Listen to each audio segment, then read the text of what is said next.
Good evening, ladies and gentlemen. We'd like to welcome you to North Canton High School for the start of the wrestling preview. I'd like to introduce the people to my left. My name is Kurt Hamilton. This is David Talarczyk. We are the president of the Star Canton Wrestling Scholarship Fund. In between us is Mrs. Connie Turner. She is the wife of the long time, for 43 years, president of the Star Canton Wrestling Scholarship Fund, Mr. Donald Turner. Ladies and gentlemen, what we have here at Stark County is something unique in the state of Ohio. We are the only county that wrestles a county preview that every single school in the county attends. We are the only county that raises money to give out $3,000 scholarships to 10 wrestlers and support personnel every year. At this time, I'd like to give you a little history of the Stark County Wrestling Scholarship Fund, founded by Mr. Donald Turner, who passed away last month.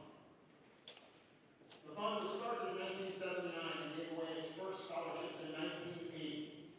In 1980, the fund gave away two $200 scholarships. As the years and decades proceeded, Mr. Turner and others fundraised an unbelievable amount of money and donations, and we now, today, give away 10 $3,000 scholarships every year to Stark County Wrestling and support personnel. The total amount of scholarship money awarded over the past 43 years is just shy of $1.5 million.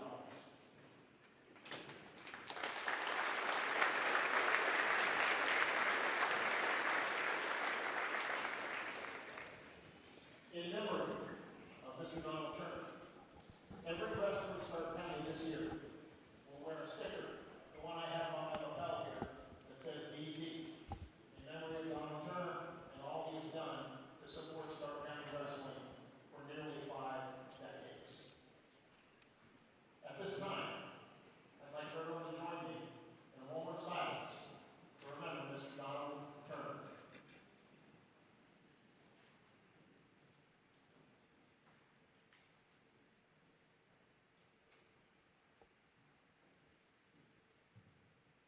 Thank you. The event tonight, yes, thank you. Thank you, Connie.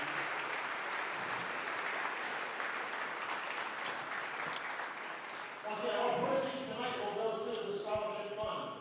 When you checked in, you should have got a paper that tells you how you can make a donation if you wish, and in addition, our reverse raffle, which is our main fundraiser. The event tonight, all 18 teams in the county will be competing. Mat number 1 is to the left from the spectator side, mat number 2, back left, mat number 3, in the middle, mat number 4, front right, and mat number 5, back right. The competitions tonight, according to Ohio High School Athletic Association policy, will be 3 one-minute periods. Ladies and gentlemen, once again, we appreciate your support for Stark County Wrestling and interscholastic sports in general. Officials, once you have your lineups ready, you may begin your matches, and thank you to everyone for your support.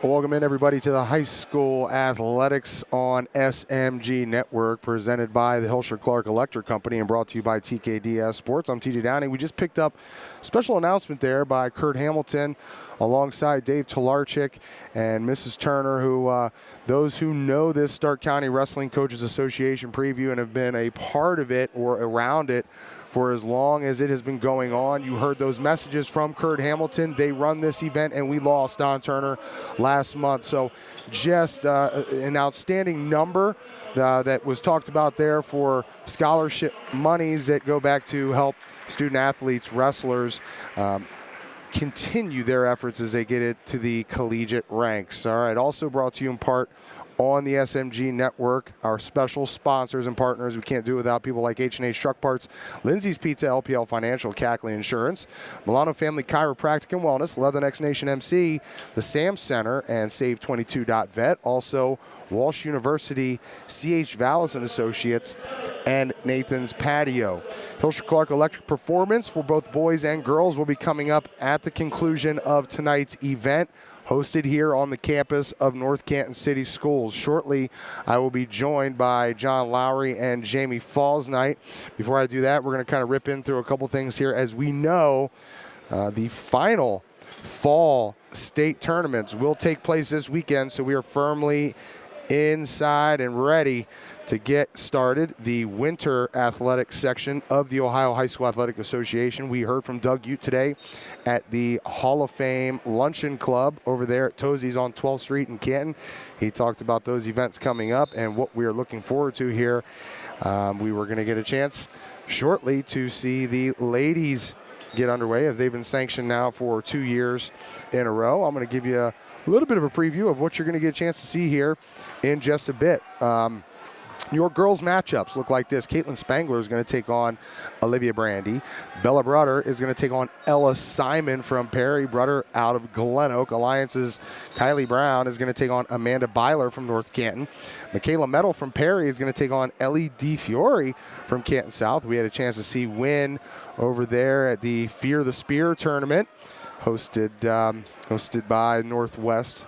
We're also going to get a chance to see Mackenzie Hall from Marlington taking on Ella Cutie from Minerva. Nevaeh Bueller from Marlington is going to take on Miley Gross from Alliance. Janaea Parham from Glen Oak is going to take on Alexia Jacoby from Perry. Bailey Butcher from Perry is going to take on Bailey Hilliard from Minerva. Ashlyn Persons from Minerva is going to take on Lola Beebe from Perry. Deanna Walters from Canton South will take on Bridget Hilliard from Minerva. Savannah Martin from Tuslaw will take on Kara Yoho from Perry. Carolyn Geckler from Perry is going to take on Alexis Lewis from Northwest. Leah Barrett from Minerva will take on Nadia Turner from Perry. Emma Traw from Canton South will face Evelyn Beach from Glen Oak. Also from Glen Oak, Angelina Pyle will take on Maddie Mosden from Alliance. Out of Alliance, Abria Edwards will take on Megan Kerr from Marlington. Miley from Perry will take on Galleries Al-Qaid from Glen Oak. Taryn Moore from Marlington will take on Hannah Snodgrass from Alliance. Aubrey Lawson from Minerva will take on Lizzie Raga. Emma Shepard, saw her dominate over there at Fear the Spear and make her way down to the state tournament last year. Emma Shepard out of Perry. She'll take on Ashley Feather from Tuslaw. Madison Babcock from Sandy Valley will take on Ava Wenger from North Canton. Alliance's Madeline Davis will take on Rachel Weaver from Minerva. Haley Bauer from McKinley will take on Dakota Smith from North Canton. Abigail Mosden, saw a lot of her last year out of Alliance.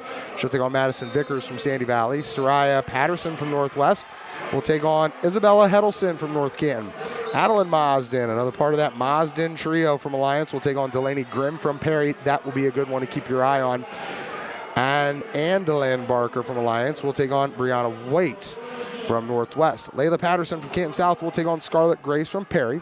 Callie Kernute will take on Kaylee Hunter out of Glen Oak. Kaylee out of Northwest. Another Northwest wrestler, Sophia McKinney, will take on Carly Mount from Marlington. Emma Frazee will take on Savannah Miller. That's an Alliance Northwest matchup, respectively. Ariana Fowler from Northwest will take on Calliope Felusis from Perry. Morgan Holling from Northwest will take on Katie Beresford from Fairless.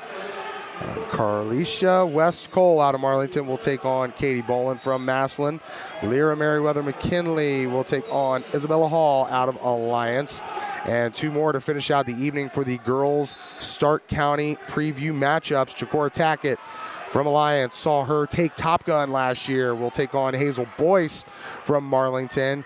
And to round out the 37th matchup for the girls this evening will be Kaya Coons of Alliance taking on Hazel Hahn from Minerva. As we heard those messages, as I bring in Jamie Fausnight and John Lowery. Jamie, I'll tell you what, Kurt Hamilton, they've done a lot of great things here alongside Dave Tolarczyk, who you have a long-standing relationship with the Tolarczyk family. You know, to hear those words, to hear the amount of dollars that have been raised off of this event right here, pretty special deal inside of Stark County. As they mentioned, Stark County, the only county in the state of Ohio that does something like this every year. Yeah, it's a neat opportunity. You know, and Don Turner was one of those original members to bring it in, who's also a North Canton guy. So I remember, you know, watching his sons wrestle and him being around the program when I was a kid. But they just thought that there was something more that they could do for all the teams in the area and try to promote wrestling throughout Stark County back in the I don't know, like 80s, early 90s is when this all started. But, you know, like they said, we used to do a postseason all-star meet, which didn't really bring in as good of a crowd. You know, when you bring in everybody at the beginning of the season, it's just really special. And, you know, we are competitors. We'll wrestle against each other, but a lot of these boys have wrestled with each other on different teams and practice rooms since they were, you know, first and second grade. So to kick off the season with all of them in the same room and then to take on their, you know, some of them their final season, it's just a neat thing. John, when you start to think about all of the representation, as Kurt mentioned, it's the only area, it's the only county in the state of Ohio where you're going to have every team accounted for, every school accounted for. We talk about Alliance, Jackson, McKinley, Minerva Lake, Canton South, Central Catholic, St. Thomas Aquinas, Fairless, Glen Oak, Marlington, Massillon, Northwest Perry, Tuslaw, Sandy Valley, Louisville, and your host school, North Canton.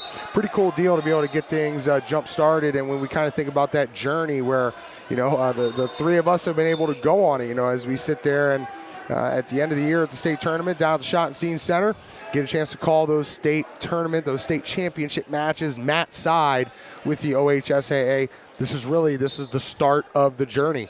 Exactly right, TJ. We're here week 0, and we're getting it done right here in Stark County. And I love this, man. You know why? Because like Jamie was talking about earlier, they used to do that postseason all-star thing. I love this approach way better. Look at the crowd. I mean, to our right. I mean, love that. There's people all around the rails here watching. What a great exposure to, you know, just to promote wrestling here in Stark County. And at the same time, we got, you know, this is where the journey begins, like you were saying, right here, week 0. And hopefully we'll see these kids down the Schottenstein. I know we will, especially with a lot of these lady wrestlers, man. You mentioned a name, Hazel Hahn from Minerva. I don't know the relation, but remember the Hahn kid from Minerva? He was coached against him. Yeah, 3-time state champ.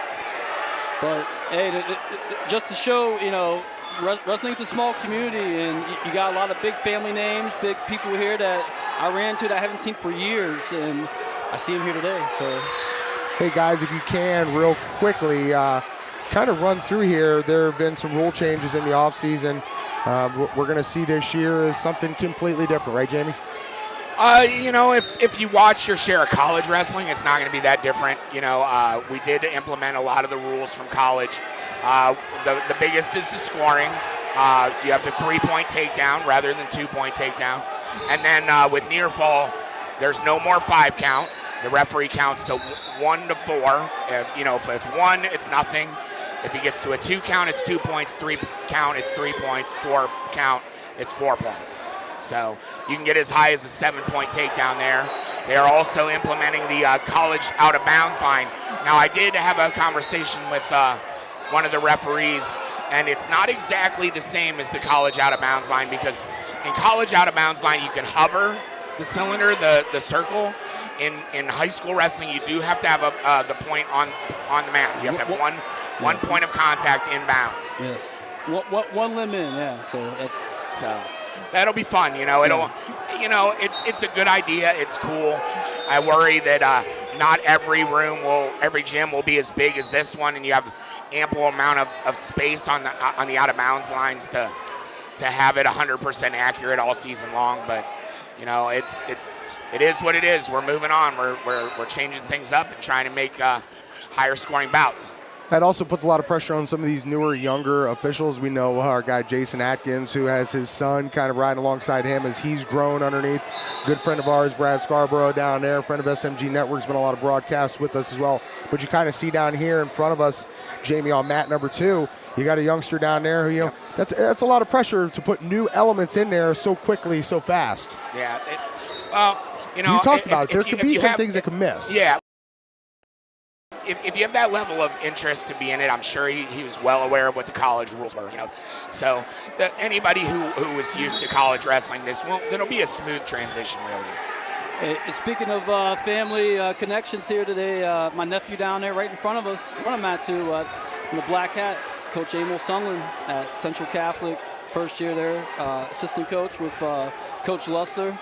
And he's down there with Darius Sparkman, one of his old teammates, Maslin Perry, who's also been helping out, he said, over there at Central. Darius is a great dude, man. Great guy. Love great that, family, love the whole family. Yeah, yeah. But hey, that's what I love about this event. You get to see. You get to see everybody. Like right now, right here on Mat 1, we have Tussler. Sure who that is. That's Sandy Sandy Valley. Yeah. I see the Cardinals. Yep. And then you got Glen Oak and Maslin, yep. which I'm eager to see this Maslin team. They've been improving every year.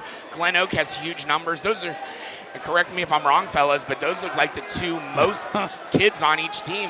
Those are all boys. Yeah. You know, there's no girls sprinkled around in there. Glen Oak had big numbers last year, if I remember right. They did, yeah. And I guess they got a lot of carryover from football as well as Maslin. Talking earlier to. He still has a lot that hasn't come. Yeah. There was a guy who wasn't even in the program. Your boy Vici, 170. Yeah. Watch out for him. A tough freshman. That's dungeon trained all day. He looked legit, man. He's had a great freshman football season. Yeah, he did. He was telling me about it earlier. I talked him off to the side and. Polite kid, nice kid, and he got his head screwed on right. He's ready to go, he said.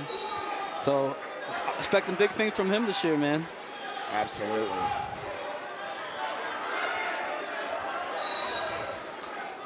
Now, Glen Oak did, and Matt, I saw they did have some women. I think that counted 6 girls wrestlers for their squad.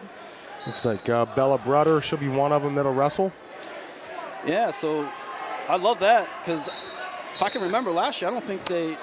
No. Yeah. Didn't have quite the numbers there just yet. Yeah. So that's a big improvement there. I love seeing that growth right here, week 0.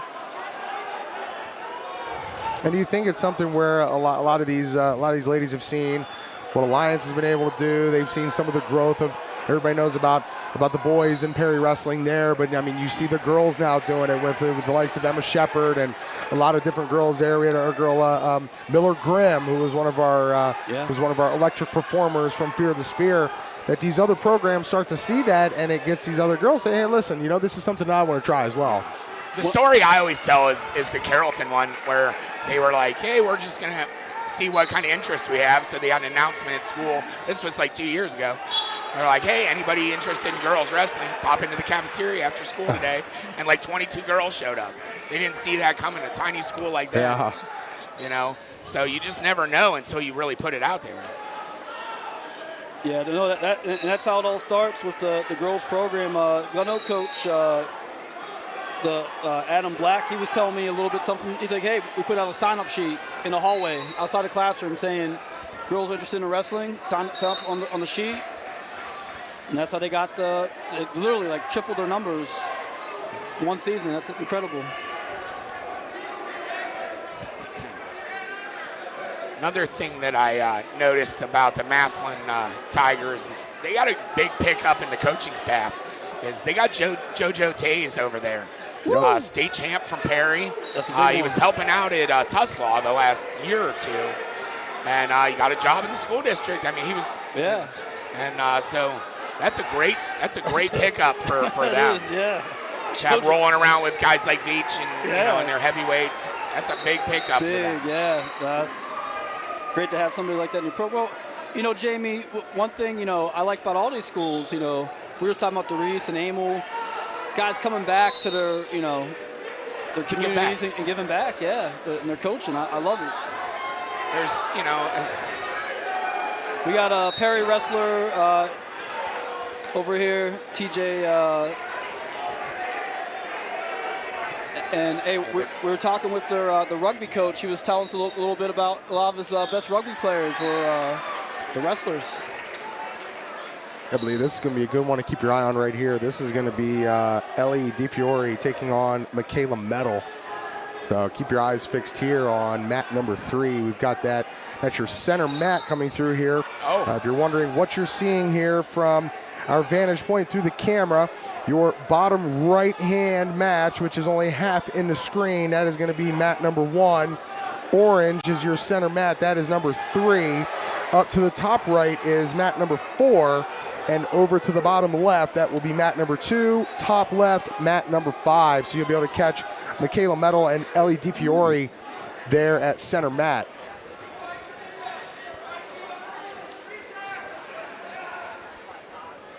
Oh, that was. Oh.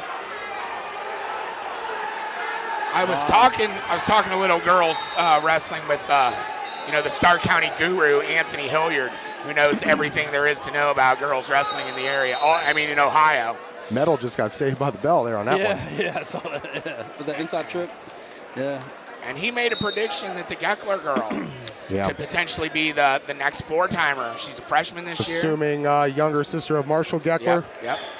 She's won about everything she's been in this whole offseason, nationally ranked. She is a dog. And she might be the best Starr County wrestler we've seen yet. You give it about 4 years, might be able to give her that praise. Well, hey, speaking of gurus, shout out to our guy Art Kali down there, Northwest High School with the girls, and Josh Kali's the girls' head coach actually. But I mean, that guy at the national level could tell you pretty much anything about women's wrestling, man. That guy is spot on. I was teaching some of his other coaches, I said, hey, you got any questions about that, go talk to Art. He's your guy. Dee Fiore is the Canton South girl, huh? Yep. She's nasty. Solid, yeah. She was the, drawing a blank on the weight, but she was the Fear the Spear champ. You see her rolling over right now, Michaela Metal. Okay. Nasty. And she looks like she's going to get the fall. Ooh. Just a junior, too.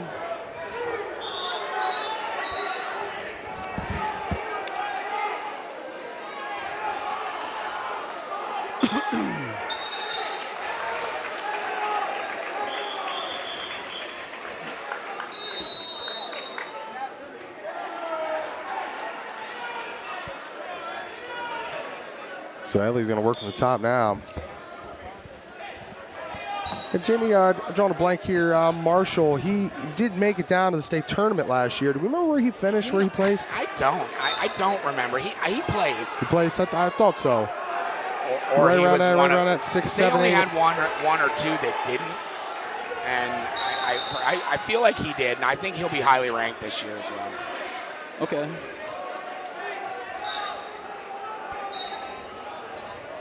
They had a great showing last year. It'll be fun to see how the Panthers take a step forward, even though they lost a couple guys like McBurney and Faulkner. Yeah, I was talking to. They were young and they were tough, man. Young and tough, yeah. Yeah, talked a little bit to Coach Define, senior, Perry's first ever state wrestling champ, and. He was telling me great things about the program. He said, the girls are obviously hitting as hard as they can, and he said he's pumped up about a big season this year. There isn't a single team here that wouldn't take Gary Define as their girls coach. That is a bad dude. He's awesome. Right, he is awesome. Awesome coach, super nice guy. Knows if you want to know the breakdown of wrestling rules, ask Gary Define Senior, man. That guy. He could quote you the rule book. I've seen him do it, heard him do it. Just a good dude. And a great guy, yeah, great coach. You guys mentioned too before we jumped on air a lot of coaching changes here this year. Looking through the lineup card here, Cody Jenkins going to take over as head coach for McKinley High School in place of Mr. Blackson. I know there's some other ones, Jamie, that we've seen over at Lake High School. Yeah, Dave Klein at Lake. Yeah, unfortunately, they had a levy not pass, and Coach Villers was one of the newest hires, and they had to part ways due to a levy. Oh my goodness! And so Coach Dave Klein's not going to sit on the outskirts with his son as the athletic director, and he's going to take over the program, and Mike Mattingly coming back to assist him. So that was exciting. I talked to those guys here right when they walked in. Brock Klein does a great job over there. What's up, buddy? Get a little love from Tanner Fausnight. Heck yeah. Brock Klein does a great job over there at Lake High School. I see John Adam Luster will take over at Central Catholic.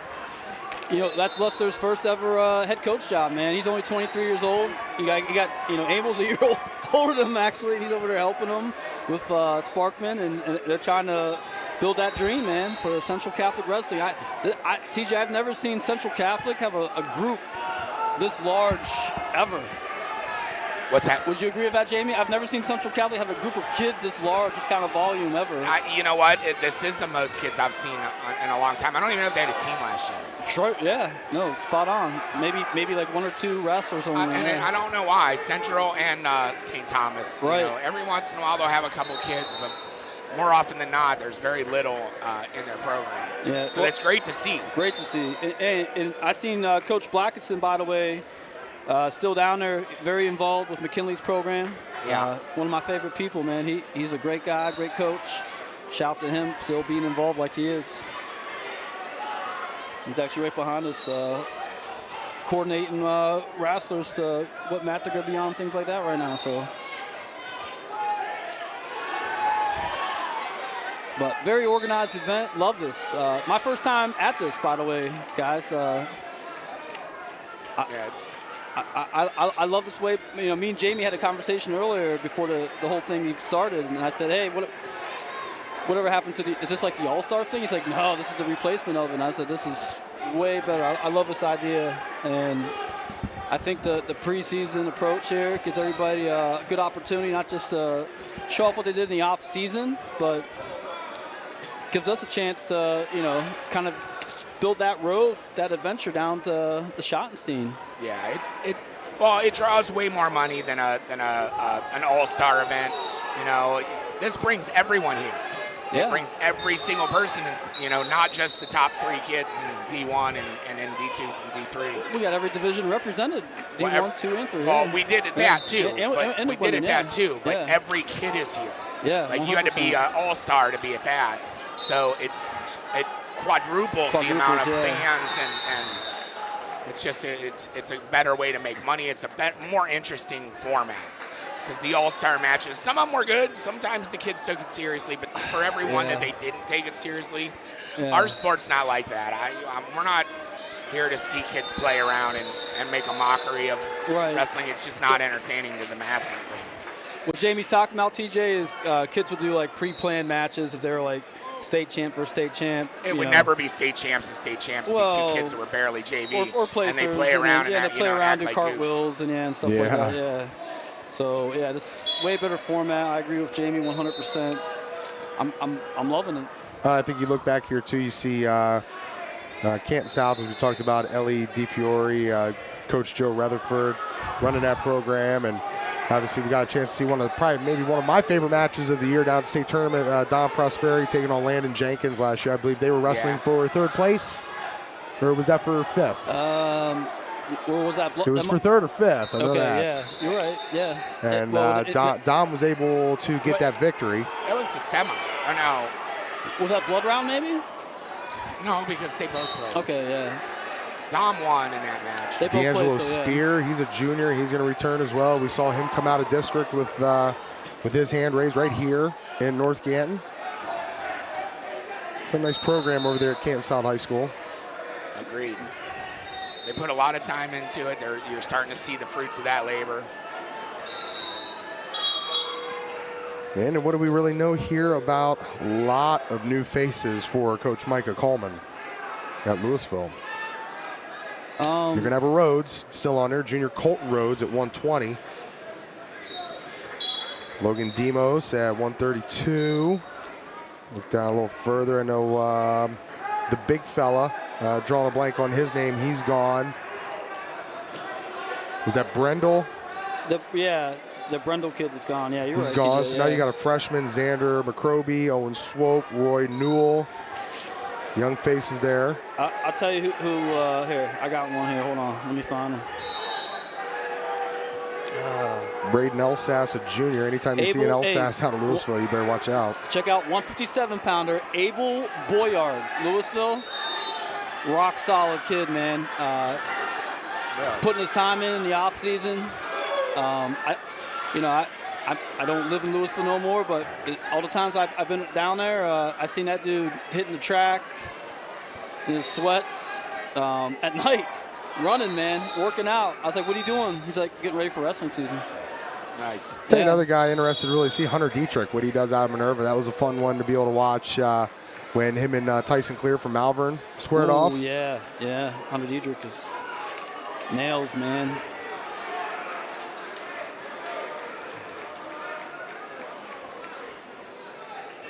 That was a good matchup, him and the Malvern.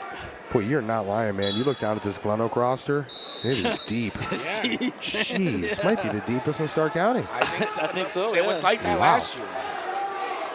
Ethan Liu, the 150-pounder, he's one of those guys to keep your eye on. Jamie, I know we were pretty impressed with hid, what he did. And that was the Glen Oak Hoover duel that we were at. 2 years in a row, he had a tough match in the duel. Was he there? He's a solid kid. He was a state qualifier. He was ranked. I don't know if he qualified or not. He was ranked all year. Yeah, he was down there at state. They had one guy. It was him. Oh, yeah, you're right. He was the only guy, yeah. He was their guy. At one, well, I believe he was 44 in that, but yeah, he's up to 50 this year, 150. There we go, a little excitement out of the Alliance Aviators over here.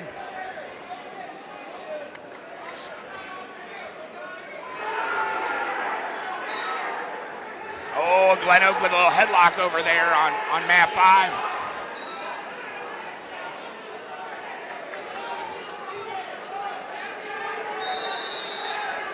So much wrestling, I can't keep track of how each individual team is holding up against each other over there, but it's. And again, they're just on 3 one-minute periods, so. With no weigh-ins and things like that, it's not, And that's always always been the format for this, correct? Yeah. Yeah, it's fair. It's casual. Yeah, casual with that. Yeah. But. Well, you want to simulate your lineup the best you can, so you're going to put it in as close as you can to what it'll end up being. That and that's what I was kind of getting that vibe from coaches as I was making my rounds before it started. TJ saying I was saying so like how much that kid right there looks like he's like 20 pounds overweight. How close is he? And say, oh no, he's actually pretty close.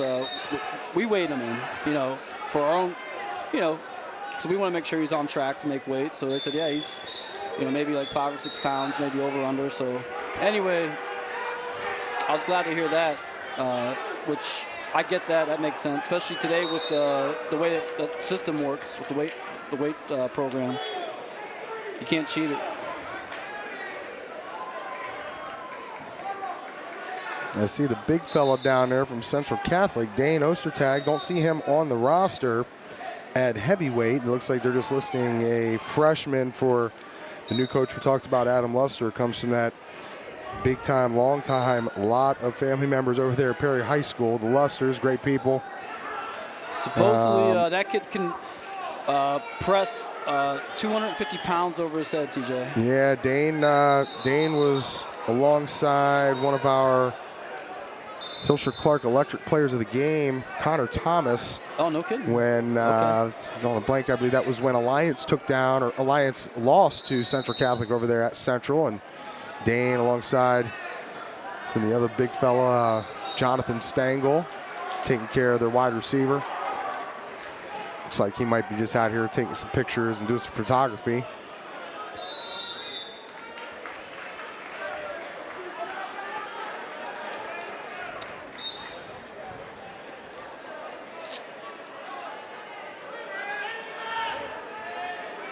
Caden Lawson back for Tuslaw. I had a chance to talk with him, man, down there. And I said, how you feeling? He said, my lower back's a little sore. I said, oh, well, what happened? An injury or something? He said, no, man. When you're pressing, over 200 pounds over your head, 8 reps, Maybe gets a little strain on the back. I'm like, he was getting a little bragging on there. I'm like, okay, all right. Yeah, that's what I said. I was like, well, maybe you shouldn't do that. Don't want to throw your back up for your matches, man. You didn't think it would take long for me to throw a little bit of football into this deal here, but I'll tell you what, everybody knows that Michigan took down Ohio State this past weekend. If you could look to the left of me and see my guy's shirt over here, he's got the Crying Ryan Day hoodie on, and the Michigan part that says men versus the boys does. One of the greatest sweatshirts I've ever seen right there. It has all the scores, 2021, 2022. Just doesn't have this past Just got to add years, one. yeah. Got to add one onto there. That's the last. That's the last we're going to touch on that one. 15 years in front of it and see what it looks like. That's the last we're going to touch on that one. All right. I heard, well, all right. I'll leave it alone. Got a chance to see Mrs. Mosden over there. And, you know, all her daughter's out here wrestling now. I know, is it Sienna? Is that where, is that where Aiden went? I think so. Sienna looks like he's had a pretty good start to his career over there. He's winning matches. Yeah. Do we know anything about what's going on with Aiden Faulkner up there at Central Michigan? Is it kind of, I mean, it's one of those things when you come in as a freshman, you know, and John, you and I had this conversation the other day. You know, you're more or less brought in to kind of assist in the room with one of your wrestlers that have been there for a while until you show your worth, and then you make that lineup. Yeah, it's common to see like somebody like him maybe redshirt even till he gets his feet wet with it. Because of that, and as far as what I just checked my sources. Aiden Faulkner's redshirt in this. Okay, gotcha. Boom, there it is. Yep. So that supports what I was saying. So yeah, that makes the most sense. And they got that West Virginia Open coming up this next weekend. So we'll have to check the results and see how he does in that, because that's a big one for unattached kids, they call it, that are red shirts to wrestle in. After that, they got one over at Edinburgh has an open. That's a big red shirt one too. So Cleveland State hosts a few. So we'll see him in the results. We'll keep people posted on Aiden, because he's a great wrestler now. I'd love to see. I'm curious to see what way he goes. He's heavyweight. Aiden Faulkner? Is that what you're talking about? Yeah, he's a heavyweight.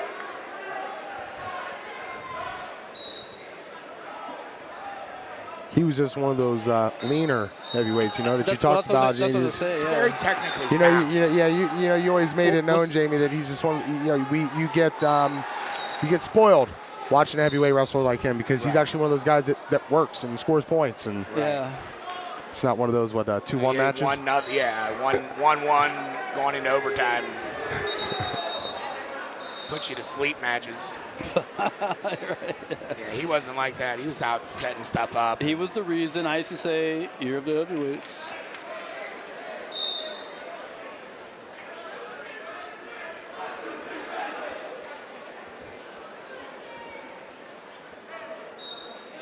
So I know how they typically break this thing down with 2 separate sessions.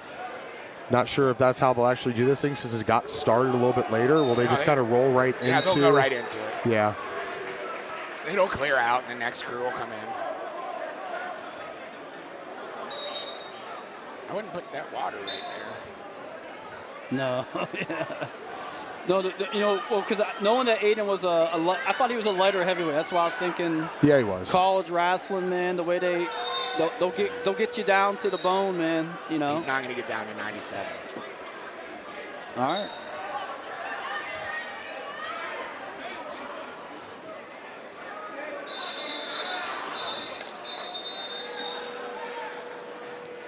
I think Kurt Hamilton down over there, he was looking to maybe get Brad Scarborough a little bit of water. It looks like maybe one of those hairs on the top of his head that typically never moves a position is out of position. So got to keep the officials hydrated. I don't know if that's the right kind of bottled water that Brad uses on his hair. That's some serious product. That is, I agree. I don't use members mark. Hey, I love Jamie. Hot take coming down the line from Jamie Fausnight. Love Jamie Fausnight. My God. This is not Kirkland brand.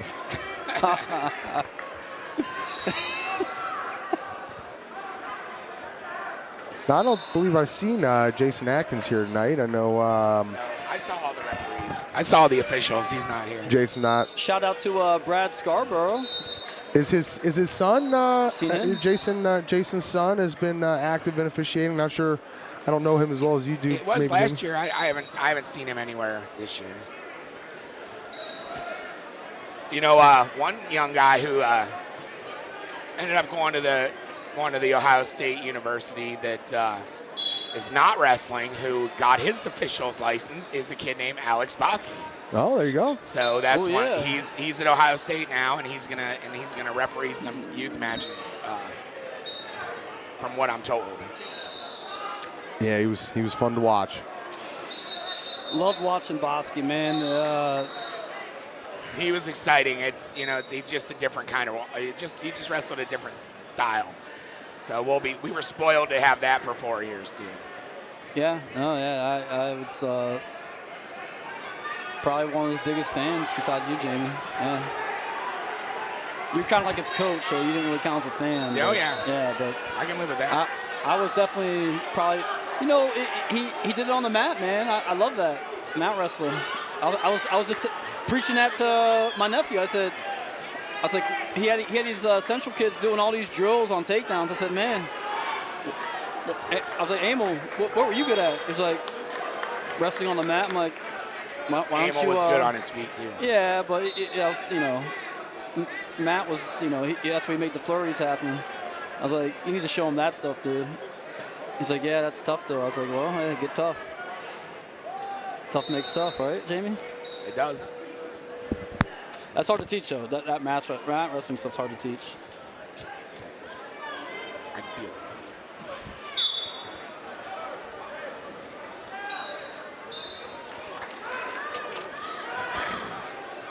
We got another Central kid down there on top of Maslin wrestler. Got the legs in. Is that Glen Oak? Yeah.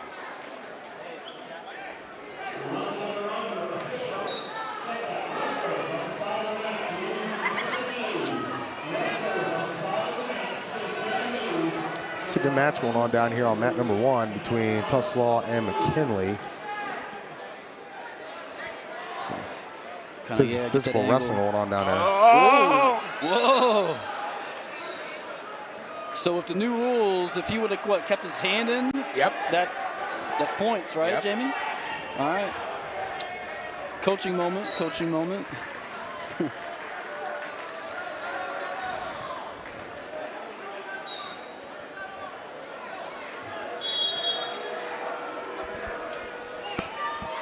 Oh, the McKinley guy got stepped into a Turk right there. That was pretty.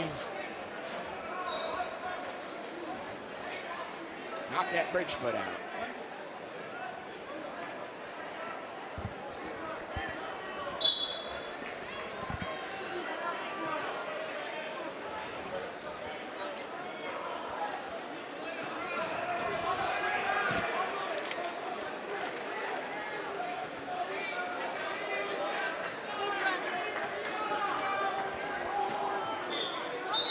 We're here on mat number 2. Looks like the young man from Alliance trying to roll over that fearless wrestler.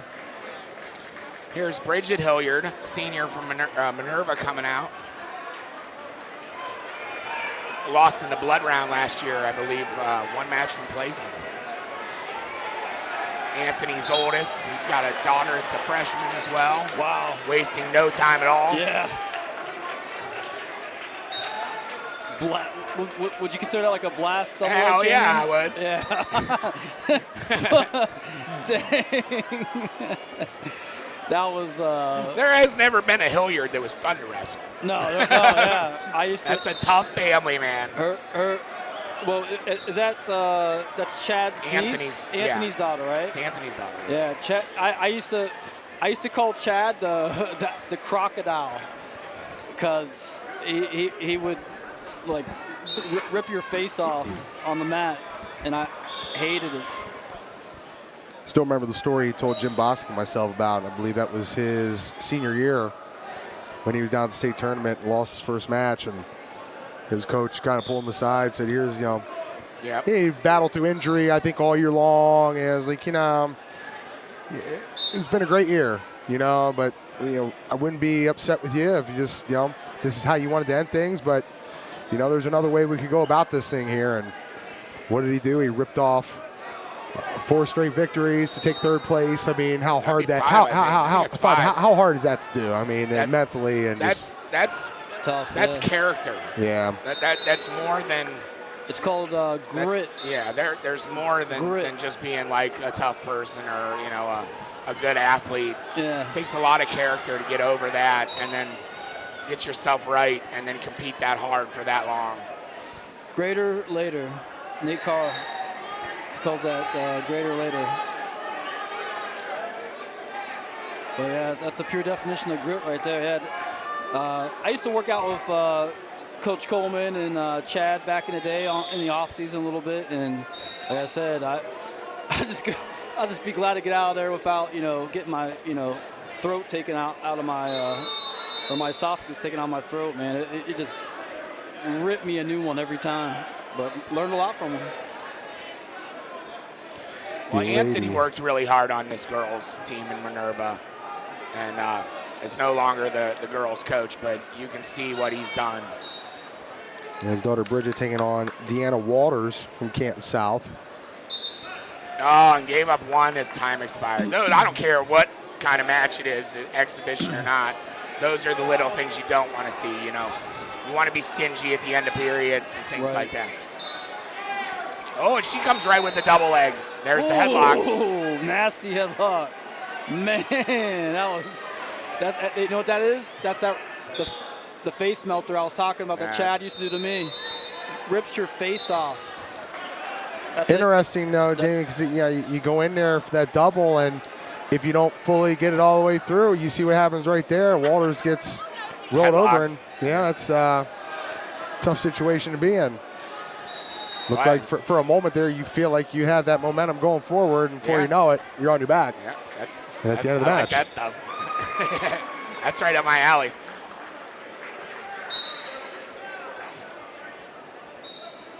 We got our first nose plug of the year down here for the Fearless Wrestler. Oh, yeah. There we go. But again, that's why you don't necessarily want to attack straight on somebody. That's why you want to step up with your trail leg, create an angle, and drive across the body, and then things like that aren't there anymore. There's always an angle. Always an angle. Just waiting for it. I was waiting for it. Uh-oh. Oh, my The brick is back. Gracious. Yeah, somehow or another that ended up in my bag. The brick is back, people. I wish we could get an image of the brick we have here, but Jamie just slammed it out on the table for us. I wish we could. We're gonna bless this brick here real quick. Yeah, there you go. For Don Turner. Okay, that's fair.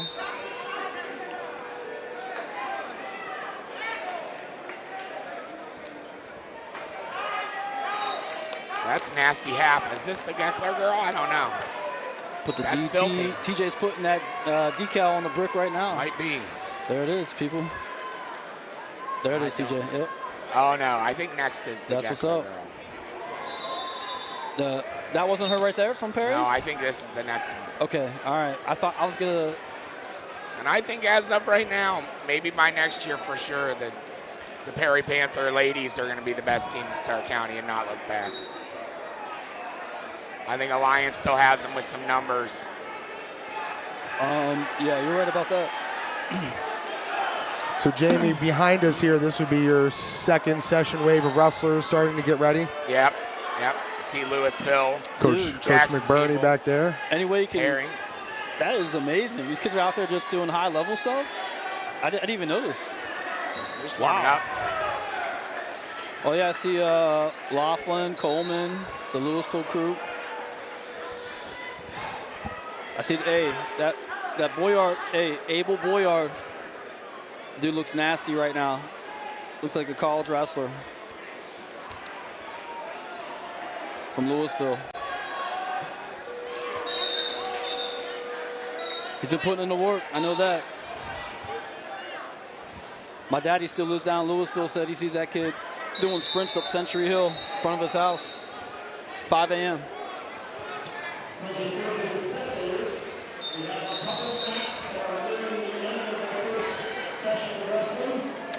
And I believe, is this Carolyn Geckler out here right now? I believe on so. mat number 3. Carolyn Geckler taking on Alexis Lewis from Northwest.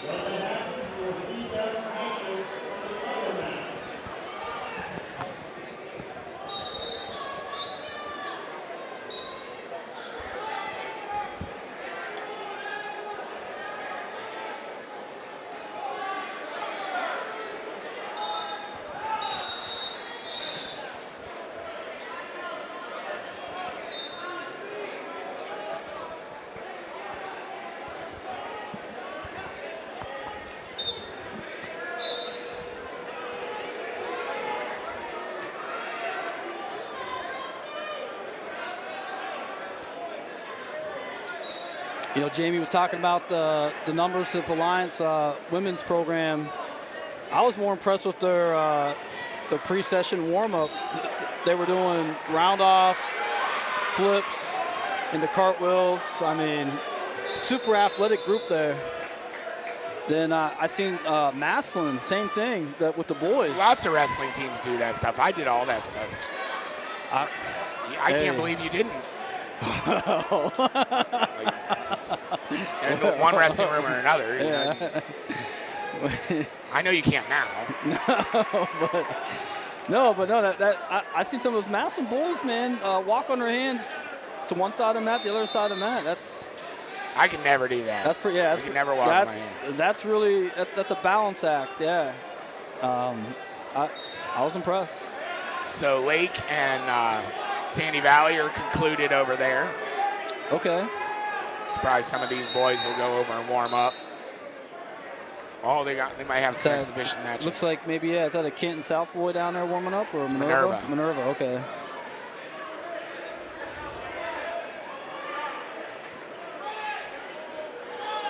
All right, Jamie, question. Right now, the Perry wrestler. That's Geckler. Okay, that's what I was needing your confirmation on that. All right, so. Taking on Alexis Lewis. Yeah.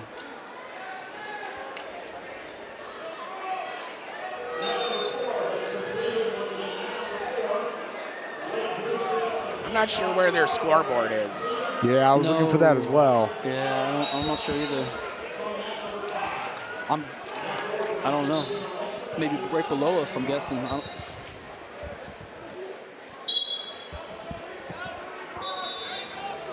Hey, look who's coming our way. What's up, Robert?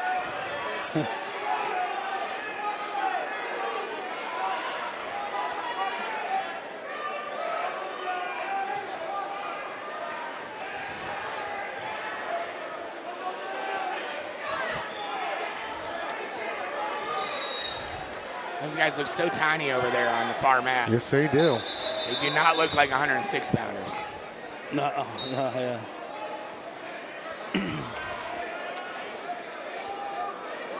Weight room.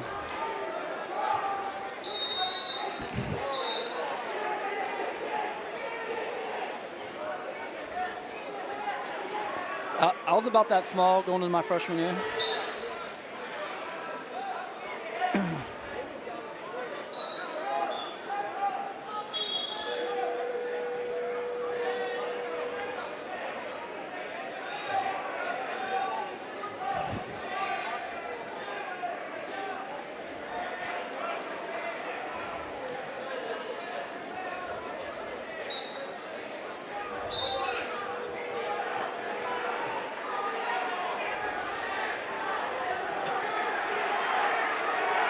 Oh, Glen Oaks getting amped over there. They're in the middle of a close one. Oh, yeah.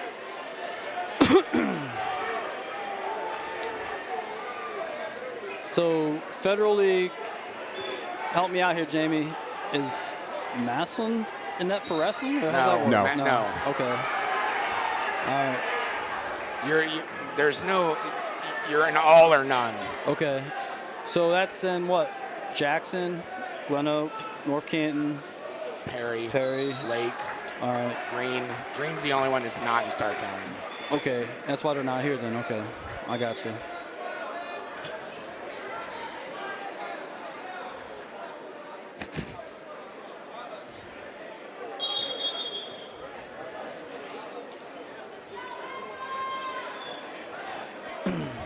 McKinley. I don't think we mentioned McKinley. They're Federal League too. That's right, yeah. Okay, I got you now. These two ladies come out all smiles. So I get the first-year wrestler vibes out of these two ladies. Let's see how this one goes. With the smiles. Yeah, they're happy to be a part of the program. That's cool, though, yeah. Oh, yeah.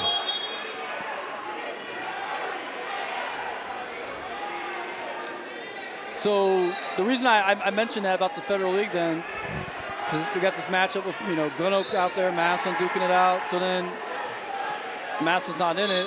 So Right. I don't know. Taking the Federal League, There's still neighborhood rivalries, yeah, between Glen Oak and Massillon. Yeah, well, I think the Federal League may be a big up for grabs situation in this year. There's no go writing on the wall like there used to be with Perry involved. Perry is. Or do you still think Perry is going to rock it like normal? Okay. They're pretty good. Okay. I know we said they lost. Who's going to take second? They lost McBurney and who else? Oh, Faulkner. Okay, so. Yeah, but they were loaded with young dudes. Yeah, they did. Yeah, there's young, tough group of kids. Yeah.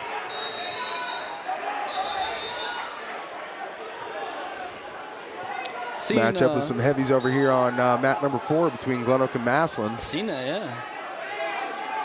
That pink headgear, I like that. That's I think is that one of those Rudis headgears, I believe? I don't know. It's definitely pink. Yeah. You better be tough. He looks like he's got his grandpa's shoes on. He's not going to win the Sonny Marchetti shoe game with those. Dang. Sonny. He got his stuff out of the lost and found, I think. He got his Riz out of the lost and found, I think. I think he's still just a young freshman. He's got to work his way into those shoes. The Sonny shoe program. The Shine Box program. I'm going to say this might be Anthony Alessandro, the junior. I think it's a safe play, yeah. From Glen Oak.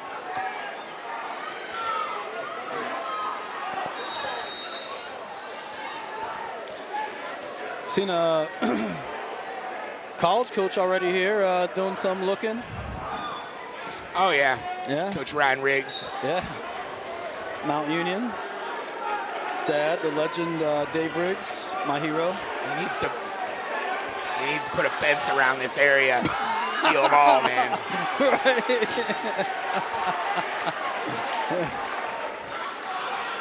It's here. Everything he'd need to win a national title is right here in front of him. True, yeah. And they just had a big clinic turnout over there at Mount Union. I know our boy Ray McDonald was there. Nice. Did you see the video about Ray that just came out on the Rudis thing they posted? Yeah. Like a 1-hour documentary about Ray. What a great What a great video. A Starr County guy, graduate of Timken High School. If you guys ever come across it, make sure you watch it. What a spectacular guy Ray McDonald is. I believe it's on their social media page for Rudis if you want to take a look at that. Oh, it's man. accessible that way. But yeah, that's a cool vibe there. But no, they had the FCA event. Our boy Jason Atkins was over there at Mount. You had David Carr there from Iowa State, national champ. His daddy, Nate Carr Sr. That's nice. Our boy Ray McDonald, of course, all under the organization of our guy Ryan Riggs. So great job, Ryan. Way to make it happen, man. Big Fairless heavy down there, getting a nice victory. Oh. How about our Glen Oak, He's trying with that arm spin. There it is. Oh. Ran out of time. Saved by the bell. So what's Jamie, can you see that, or TJ, can you see that score down there? It's like 3-0. Okay.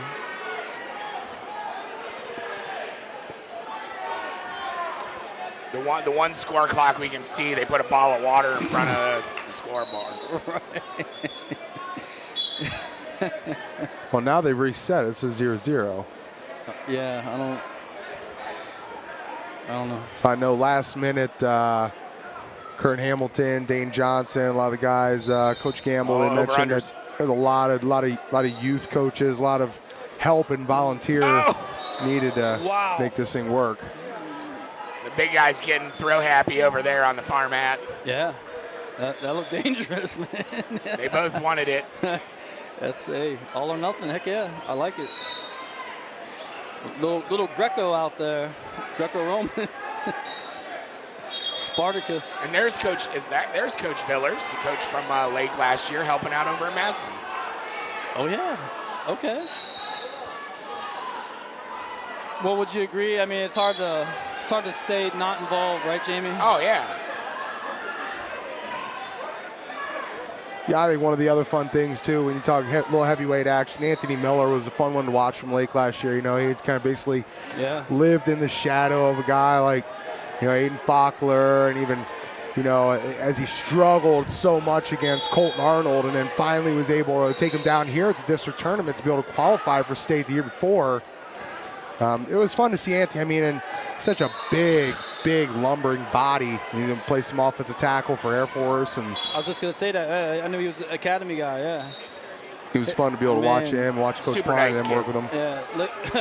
I used to call him the Lake Erie Monster. I mean, he was gigantic in his structure. Looked like a pro wrestler. Hey, the Undertaker.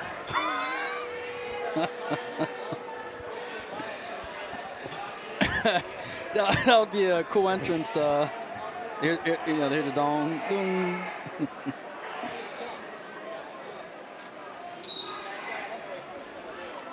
All right, got another exhibition over there on that far mat.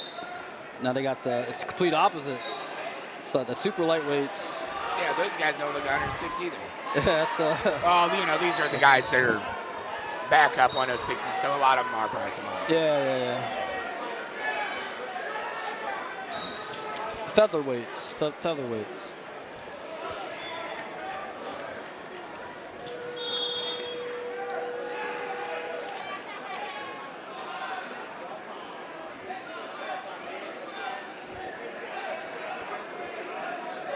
Tell you what, Massillon and Glen Oak having a battle down there this first session.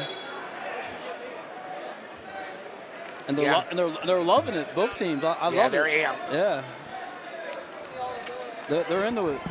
Every match. Oh. Yeah, it's cool to see that involvement. You know what I mean? It hasn't been a boring moment yet. Oh my gosh. Yeah.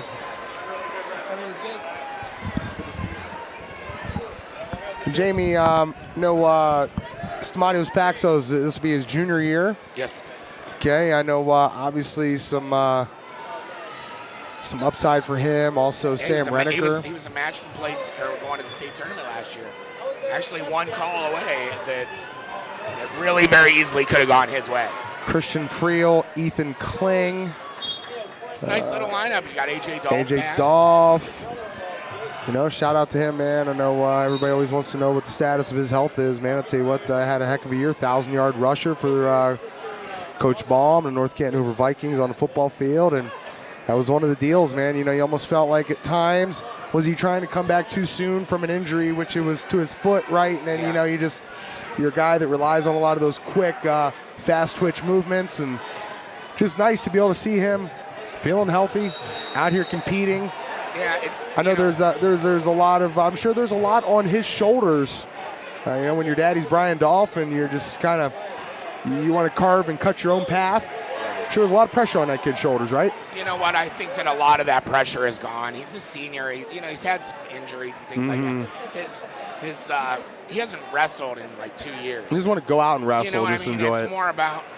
It's more about having fun and making memories that last a lifetime. I think he's going to do well. You know, I don't think he's going to be held back a ton, but after what he's been through, to worry about living up to expectations, I think you can just keep those on the back burner and just go out and be AJ Dolph.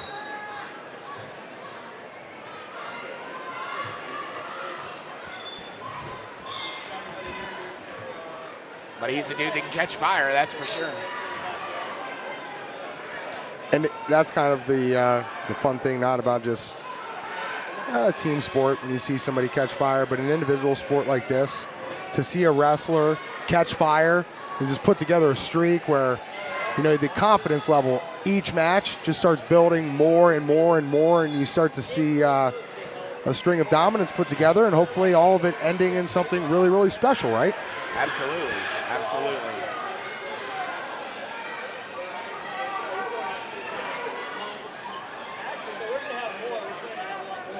Like Kale Snare. Yeah, exactly. You know what I mean? Just all of a sudden, boom, you just go on a tear, and next thing you know, you're wrestling for a title. Yeah, Shirley, that was a lot of fun last year. What did we call them? The Four Horsemen, right? The Horsemen, yeah.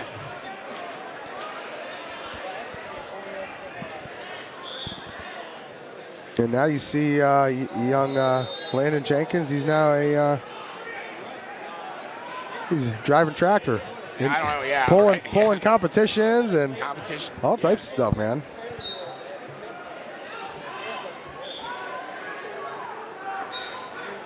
Larry wants us to do a tractor pull.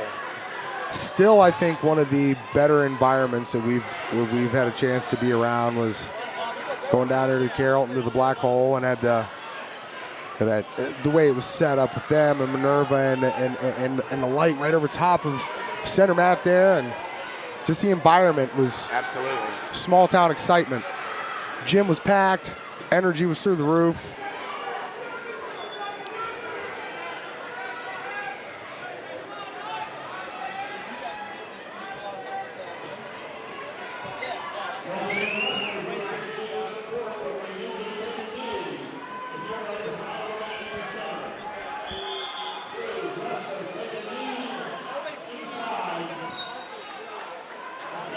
Looks like what we're going to try to do is squeeze some JV kids in between to help the duels get caught up and finished.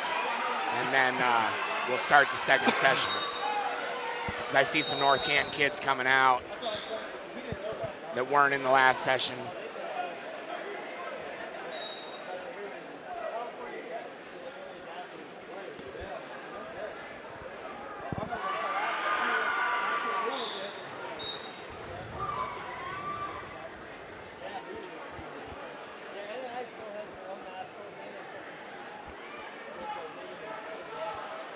TJ, you want to put him on? Yeah, hop on there. Here. Put him on there. You guys go. Good.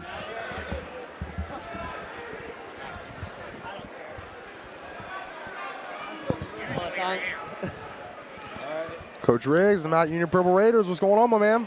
Yeah, happy to be here. This year's preview. It's exciting. Lots of good wrestling going on. Hey, give us a breakdown right now. We're the Purple Raiders. How's everything been going for you guys? Yeah, it's going really well. You know, we had this summer some changes with the program. My dad's coaching with us full time, and then hired another full-time coach, Tyler Warner, out at Claymont. He's, Heck yeah, the Warner family. Yep. Big time, yeah. That's a great pickup. Yeah, and phenomenal coach, great technique, personable, team loves him. And we had hired another heavyweight coach, Isaiah Watson Kirkley, Alliance, Mount Union alum. Okay. So we got a really solid staff put together. I kind of remember Kirkley. He was tough. He was All-American, right? He wasn't. He was capable. He was hindered with some injuries, but I remember seeing him around though, train, because he used to work out with Ray Ray's boy. Who's the guy from McKinley? Harold Smith. Yes. Yeah. Yep. Yep. Yeah, and he coached at Alliance last year. Their heavyweight was the state champion first in 4 years. Yep. Okay. So Isaiah was his workout partner and coach, and we're happy to have him over at Mount this year. You know, I think we also seen him over at maybe Samurai in Louisville. Yep. A few times, yeah. Absolutely. Yep. Yeah. Good guy. Great guy. Well, dude, you got him with the heavies, Warner in there. And my dad, yep. And your dad, hey, that's empire right there, man. Hey. We got a chance to see your dad out there for the Clash of the Dynasties. We were up there at Akron Civic Theater. Got a chance to talk to Pops a little bit, man. Had a little fun, and that was a pretty cool deal, John. And you that was kind of something exciting to you. Is that kind of right before your career kind of kicked off there at Walsh Jesuit, and Well, to guys, see all those yeah. legendary wrestlers come back there. Well, those guys were my heroes, you know, Sonny and that whole group. You know, those are the guys that when we would go watch the Ironman would say, "Dang, Right. how'd they do that?" Yeah, we're up in Michigan with the team, so my dad stayed back for the premiere. You know, my stepbrother Clint Musser Yep. was part of the Walsh dynasty, and I went to the premiere in Cleveland Sunday after we got back, and yeah, it was phenomenal. Yeah, that was at the House of Blues. It was. Have they have nice turnout for it? Yeah, Oh, yeah. great turnout. Good. I seen I was looking at it on social media because they got their own social media for that. If anybody's listening and they want to check that out, they go Clash of the Dynasty on Facebook or Instagram. They got all that coverage on there. Oh, yeah. Yeah, and it has, you know, if you know any of those guys, you could, you know, go on there and see old pictures and stuff. I know Ben Hada did a great job making sure of all that was available on social media. So, but yeah, that's I love that. Yeah, that's, Ben's the man. yeah. Yeah, it's not his first rodeo either. Yeah, he's done a lot of stuff like that. Oh yeah, the Foxcatcher documentary, Kurt Angle, Yep. but yeah, he's a phenomenal job. You know, kind of capturing and putting those 4 episodes together. I haven't seen 1 and 2, so I'm excited to see the 1 and 2. I just saw the one in Cleveland. Okay, all right. Yep. They're going to be at the Ironman. Yep, Iron Man, and then released. He said soon be available on the December 12th. Yeah. Awesome. Yep. So. And that'll be available on what? Netflix? How will people be able to I'm not stream sure, that? but if you follow Clash of Dynasties, Yeah. he'll let it be known. He's putting out all kinds of good content out.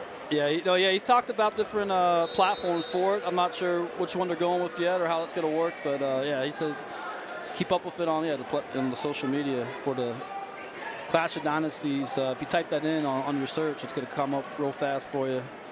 But yeah, I was checking out the footage though from the one at the House of Blues. Though it looked like a great turnout. Yeah. Oh, excellent turnout. Yeah, it was nice, and they have some speakers, panels after the I saw showing. that. Yeah, on the stage. Yep. I like that. Yeah. Yeah, great insight. That's you had cool. Coach Heffernan and Sonny Yeah. Marchetti, Yoshi, you know, different people. Adam Plaus, Ben Hada. So yeah, it was a lot of good insight with the commentary after the premiere.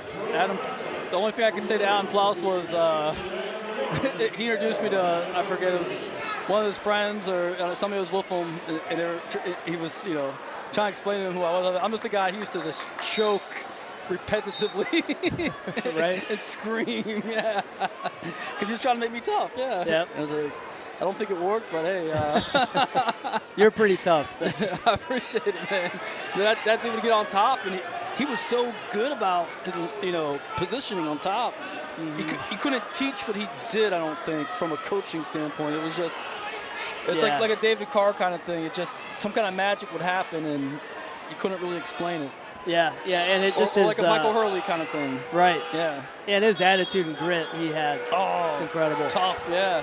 Then Jimmy Johnson, he was one of my college assistant coaches. He's a big impact. Wow. You know, at the collegiate level for me. So it was great seeing him there. And Jimmy's great, man. Yeah, you can go on and on through the list of those lineups. Those guys used to just beat the daylight out of me, and I'll never forget it. I was like, I'll just leave it at that. Yeah. No, yeah. Jimmy was mean. You know what? They had that competitive spirit that was, you know what? I wish a lot of these talented kids I see today would have, because if they did, that would give them a bigger edge. You don't see that as much, I feel like, anymore, that kind of mental toughness those guys had, man. Yeah, it's out there. Those are the guys we want too. It's yep. out there, but I feel like it's a little bit different. Maybe. Yep. Yeah. That's a conversation, you know, have with a lot of people. I'm like, hey, imagine if, like, you put that mental toughness in that kid right there at the NCAA tournament, how would his performance change? Right. Yeah. Absolutely. Yeah. Ryan, give us a little update on our guy, Coach Wenger. How's everything going with the ladies program? Yeah, they're doing a good job. They competed at the duels, ended up 3-1. Before that, they're at their Adrian tournament with 30 teams, finished 11th. This is a first-year program, so he's doing a great job with his leadership and helping him. It's a lot of fun working with him. You know, so it's they're building a great foundation. You know, with the first class laying the bricks for the future. You know, Purple Raiders coming in, but yeah, he's doing a phenomenal job, and his assistant, Coach Garrett Bass, and his dad helps out too, Mike Wenger. He's a legend. So yeah, on the women's front, phenomenal job. Wadsworth folks, right? Yes. Yes. Yep. Yeah. I remember, yeah. I got to Big name. think that when it comes to recruiting, man, just rolling down the street there, go over to Alliance High School, you'd probably find a couple good recruits over there, couldn't he? Yeah, absolutely. And with Alliance High School, is coached by Coach Dane, and he's went to Mount Union Okay. wrestling, so good connection there. He does a great job. And really all the programs, Maslin Perry, Gary Define, Flint McCollins, Mrs. Geckler, and you have Minerva, Marlington. You see all the strengths of these programs, Stark County. Yeah. So it's exciting to see. That's what I was telling TJ. I was like, I never seen, this is my first time here at this, ever. Yep. And so I was like, I love that week 0, you get to come to an event like this, and you see every name you just said here, Right. and they're still involved with these programs. And that's what I think makes these programs as special as they are here in Stark County. You got that kind of greatness involved with them. So Just looking up who's wrestling's Emma Shepard. Her older brother's wrestling at Maslin Perry. He's currently at Bucknell, her older brother. She actually comes in the Riggs Wrestling Academy club as well. I remember the older brother that was at Fairless, but he used to always be at Perry practices and stuff. He was back in Emil's time. I can't think of his first name. Yeah, we went out there. We were covering the Fear the Spear tournament last year that Art K-Line put on first year over there at Northwest High School. And Emma, she ended up winning the whole deal. But, man, she took a shot to her nose, man, broke her nose, blood going everywhere. And she's up there, and she had that look on her face, that tough, gritty wrestler look on her face as she stood at the top of the podium, stuffed full of nose plugs, getting her award. And it's pretty cool to see, man. She's one of those, man. I'll tell you what, she's tough as nails as well, John. I mean, we saw what she was able to do going down to the state tournament for the first time last year, and wouldn't expect to see anything less than her standing on the podium this year as well. I could see that. Yeah, no, that. Just gets the victory. Well, that group, I coached. I talked to Gary earlier. He said this girls group is maybe the best in the state. Yeah, he's phenomenal, and he coached me when I was in high school. He was Perry's first state champion. Yeah. But I thought just perfect coach for the women's program and the boys too. But he just exciting to be around. Great person, excellent coach with technique. I was telling, that technique, and I told TJ he's the rule guy, man. He could quote the rule book like scripture. Yeah. I've heard him. I've seen him have conversations at the head table. I'm like, the officials are like, okay, yeah, you're right. We have McKinley, a women's coach, David Graber. He's a Mount Union alum. So we're seeing him all over the place. That's awesome. That's awesome, man. That's cool. So they're doing is this now the start? This is the second session. I think they're starting a second session now. As Jamie was mentioning, we're going to kind of fill with some JV matches. Or like exhibition kind of stuff, yeah. Now I think we're going to go ahead and start digging into our second session. Okay. We'll see. That's what we're going to see. Louisville, I'm hoping, right? Could see some of the Perry wrestlers. Perry, okay. So last year, Perry they lost Aiden Faulkner, and they lost the McBurney, but they still got a young, tough group of kids in the men's team that they're coming up through there. And I know Lincoln's back. Is Mason gone, or is Mason back as well? Yeah, Mason's only a junior, and Lincoln's 10th grade. Okay. Sophomore, yeah, they have a tough team this year. Yeah, they're going to be nails. And those guys are your nephews, right? Yep. All my right. sister's two boys. Yep, my two nephews. Yep. Yeah, I know Dave's proud, man. Yeah, it's fun. Yeah, that's cool. That's really cool seeing that. I love that about wrestling, the community of it, Oh, yeah. Yeah, the families, the names. And you, since you said Wang earlier, I'm like, Wadsworth. Yep. Warner, when you said Warner. Yeah.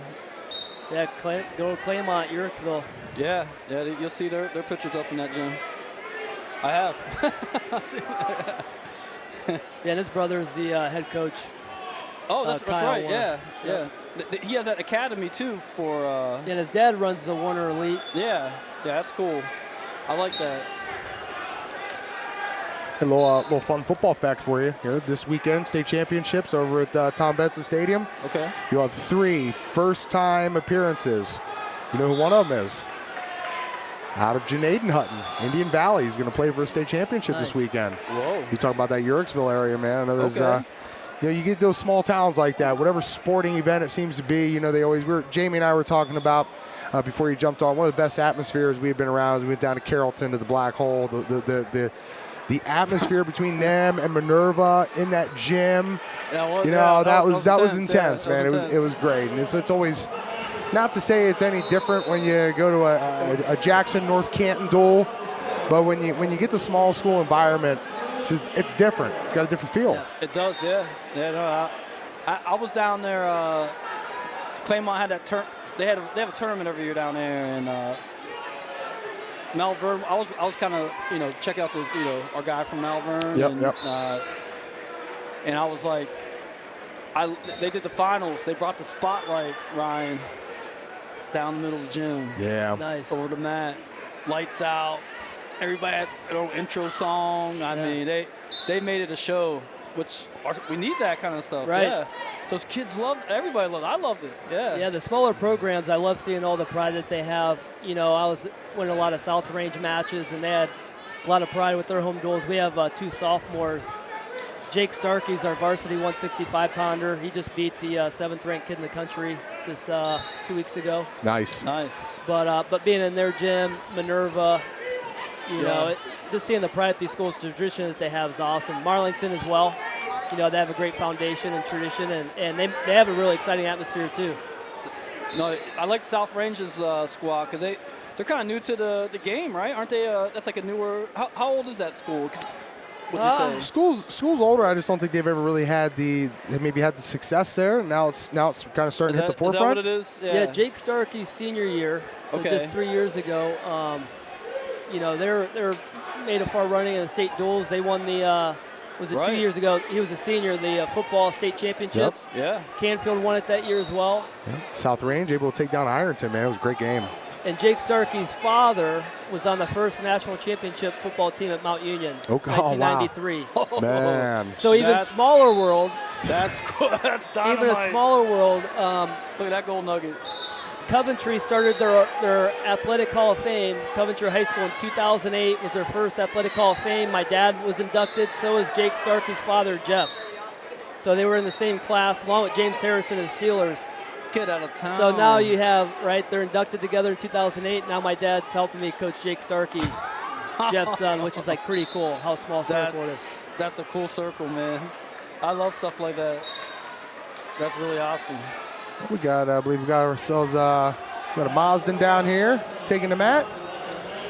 Okay. I believe that's Abigail. Yep, Abigail's tough. Ooh.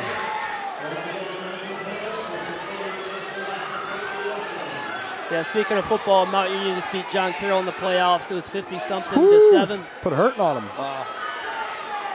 Last time they'll ever see each other as OAC opponents. Yep. And the NFL Films just did a segment on Larry Karras, which I watched as his premiered this past week. And an excellent snippet into the great mind, Larry Karras. And he's still on staff. His son-in-law, Jeff Dart, is the current head coach. And also premiered the same day was the Rudis documentary, Coach Ray McDonald, which I watched that. It's like an hour and 50 minutes. Yeah, it was awesome. It was really good. And Ray still comes back quite a bit. He's down in Marysville working at Rudis, but he comes back to Mount Union quite a bit. So we're blessed to have him around our program. Do we know who Mount Union has next? That'll be the 3rd round of the playoffs, right? Yeah. I don't know. I'd have to look it up who they play next. Seems like Coach Dart has he's got a good little thing going here right now. Oh, he does. That's a heck of that's a big win for them. There was it was a tough little struggle there, I think, right at the end with taking on Marietta. Close matchup. Yep. They were undefeated going to that game too. Yeah. Man, I'll tell you what, I'm pulling for Coach Dart, man. A little bit of that offensive lineman at heart. Yep. Love to see him. Love to see him be able to get this thing done and get his first national championship as a head coach. Yeah, he's an excellent leader. I knew how important that was for Vince to get his first one. Right. And you think about both of them following up the legendary Larry Karras. You know, as you mentioned, Jeff's father-in-law, and could be the year to get it done. Yeah, we're rooting for him. It's exciting. That's what everybody asks me who my favorite football team is. Easy answer for me, Mount Union. Yeah. Do you know that? That's who they got next.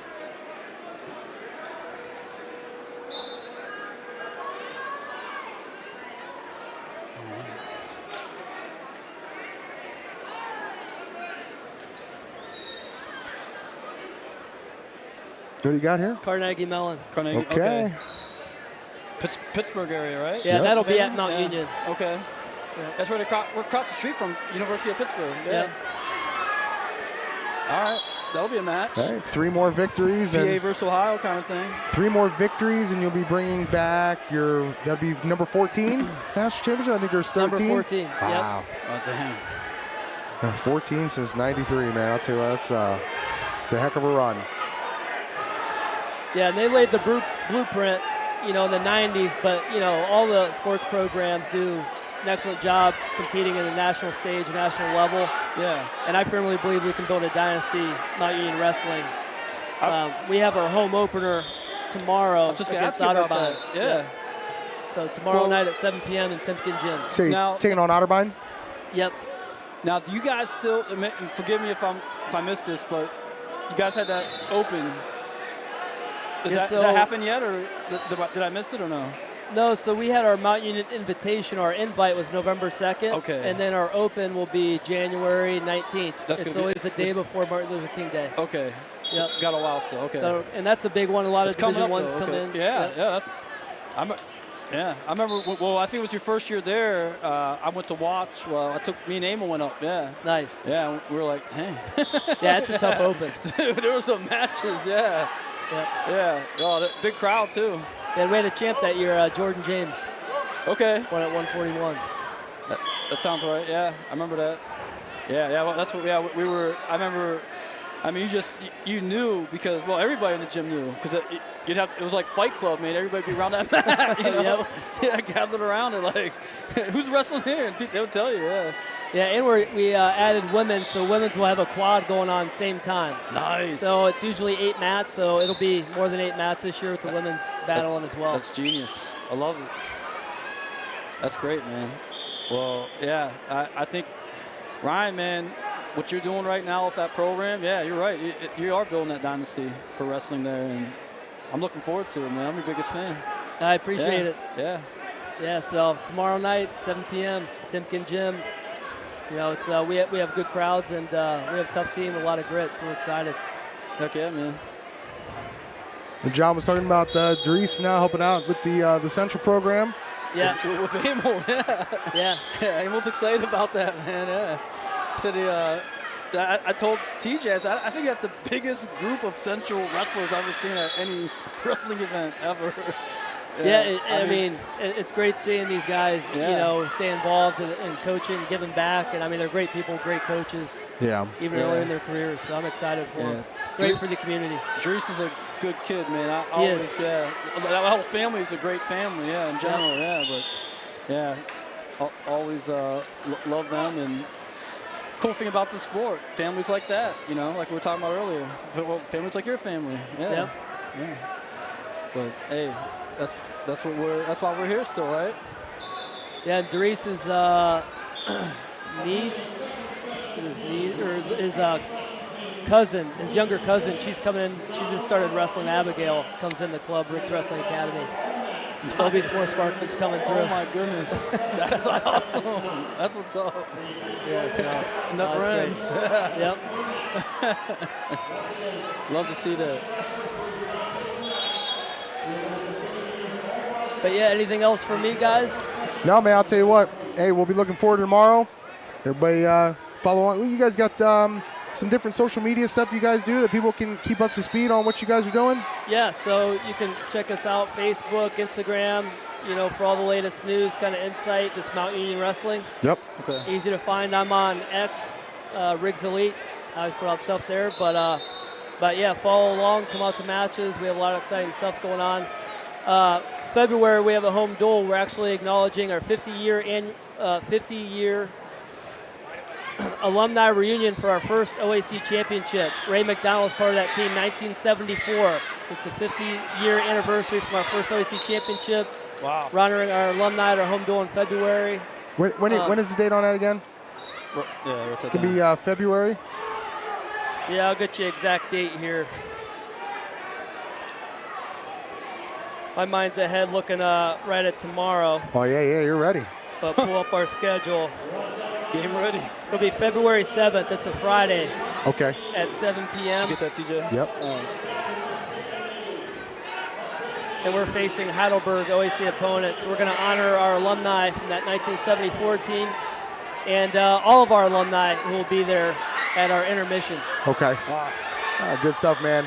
Hey, as always, appreciate you stopping by and joining us, my man. Yeah, man. Yeah, Nothing but the appreciate best. it. Best of luck. Get Thank after you. it. Stay healthy and all that good stuff, man. Get it done. Appreciate it. Yeah, man. Thanks for all you guys do. Hey, thank you, man. You're welcome. Have a Coach great one. Riggs joining us here, Mount Union Purple Raider head wrestling coach, and from the from that elite Riggs wrestling family.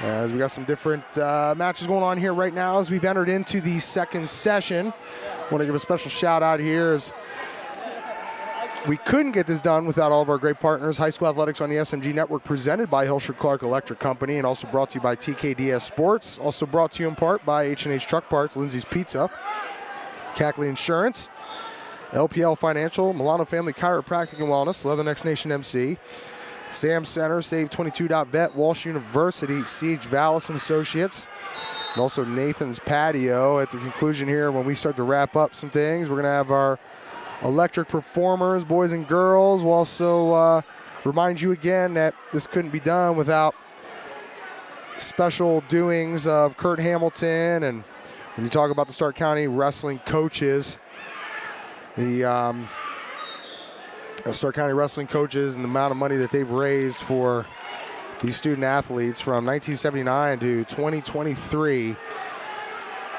close to $500,000. 373 college students from 79 to 23 have been awarded over $483,000.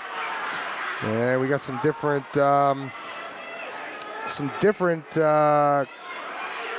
coaches who have gotten involved. Or really, it's been Kurt Hamilton and Dave Talarchik alongside Don Turner, who passed away last month, and Jamie Fausnight will be joining myself and John Lowery back up here. TJ Downing with the SMG Sports Network here at the 2024 Stark County Wrestling Coaches Association Wrestling Preview, the All-Star Classic right here at North Canton Hoover High School. So hang tight with us. We're going to kind of let you pick up on a little bit of the wrestling action and kind of continue to update you on some of the different matches going on, as we've seen some good ones here earlier, especially with the ladies. We just got a chance to see Abigail Marsden down on the mat, and you look at that girls program for Alliance, headed up by Dane Johnson. Ladies like Ashlyn Pennington, Avery Horning, Madeline Marsden, Abigail Marsden, Adeline Marsden, Andalyn Barker, Isabella Hall, Chakora Tackett, all ladies that expect to be down there at the state wrestling tournament at the end of this year. And see the boys program headed up by David Pennington, and we just had a chance to talk to some of our Fairless mat backers. Came over here, and always enjoy us being able to get out here and cover some different wrestling events, shine a light here on Stark County. Not only that, but we'll be out around not just the county, but all of Northeast Ohio, as wrestling is firmly underway. And we will have a chance. We'll be out at Ironman this weekend. Come check out the Ironman tournament. We'll be live from there as we start bringing you the action all weekend long, Friday, Saturday, Sunday, from Walsh Jesuit High School in Cuyahoga Falls. Been there last few years. We'll be back up there again. And boy, I'll tell you what, John, you want to talk about high-end elite wrestling action, it is the best tournament every year in the country. The toughest tournament in the country as well. I mean, people argue maybe Super 32 or the Beast of the East, but you know, I've been there, done that, man. Ironman brings in the best for a reason. Bill Barger started that tournament for that reason, and it's even better now than it ever was. even back when Bill ran the show. Yeah. Yeah, and so shout out to our guy Bill Barger. He's doing great. Had a chance to talk to him a little bit. After Yeah, it was sad sad not seeing him there at the Clash of Dynasties. I know you mentioned it's not really kind of his thing, getting out there and doing, what. Right. Just, you know, it's or trying to. I think he's one of those guys. You made it sound like he wants to keep the spotlight off of himself. He does. Yeah, he's kind of an introvert in that way. Even when he coached, man, he never got in a chair. He'd stand back behind the team, and let his assistants get the the spotlight kind of thing. Because he wanted that, and he was always that guy that said, hey, if you're not ready yet, then you're never going to be ready, you know? Yeah, he's like, nothing I could say to you or do with you right now that's going to change the outcome of this performance today. So good luck, man.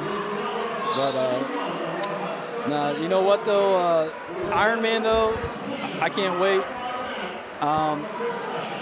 I've been thinking about, I've been already looking at, all the, people coming in, and I mean, they got kids. There's kids coming in from California, Oklahoma, Wisconsin.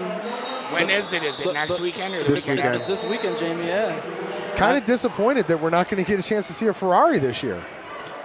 No, it's always kind of we won't see a Ferrari. No. Only Bugattis this year. Yeah, no Ferraris. My God. Yeah. Some of the things we got to see over the last 2 years. Yeah, that young man, Angelo. Oof. Yeah. Blaze. Fun. Yeah. Bassett's, yeah. I mean, it all happens. That magic happens. You get into those quarterfinal, semifinal rounds. Thunderdome. In that Thunderdome, and it is it's hard to make an electric performance when you got the Iron Man. It's all electric from there, starting that quarterfinal. Yeah, it gets wild. Jamie, speaking of electric performers from this evening, anybody that's kind of stuck out to you? I know you just had a chance to kind of roam the grounds down there on the floor between mat 1 through 5. And did you have the matchups for the girls? I do have the matchups for the girls. Here you go. Who wrestled Mazda? Oh, there it is. There you go. Let me see. Because that was a great match. That was a good match. Mazda had that nice high-level single though, with the little elbow pass setup. Looked like a call. It was Adeline Mazden and Delaney Grimm from Perry. That was a tough match, and Grimm pulled that one out. That so far probably with my ladies is my number one. And Abigail was just down here on mat number 1. They went maybe back to back. Yeah, they did go back to back. Yeah, yes, they went back to back. Adeline was right before. No. And that was Abigail was first. Okay. Yes, Abigail went first. Yep, she was taking on Madison Vickers from Sandy Valley, and then you had Adeline Mazden taking on Delaney Grimm. Right. That's kind of your. That was one of your electric performances. Yeah, Grimm's performance there was a good one. I like it. The Grim Reaper. That one might stick. Yeah. Heard it here first, Off Media, SMG. So this round right now, we got. Well, did they start it yet? They're still finishing up the girls. Okay, and then a few JVs. And then we'll get to see Louisville, Lake, Jackson. Is that the pairing? It looks right here like we got Louisville against Minerva. Okay. Then over there that's a barn burner for real. Marlington. Barns will be burnt tonight on that one. Yeah. Marlington and Perry. Wow. That's not a great draw for the Dukes. Then you got North Canton over there going to take on Canton South. And I don't see anything else as to who else is, at least in their seats.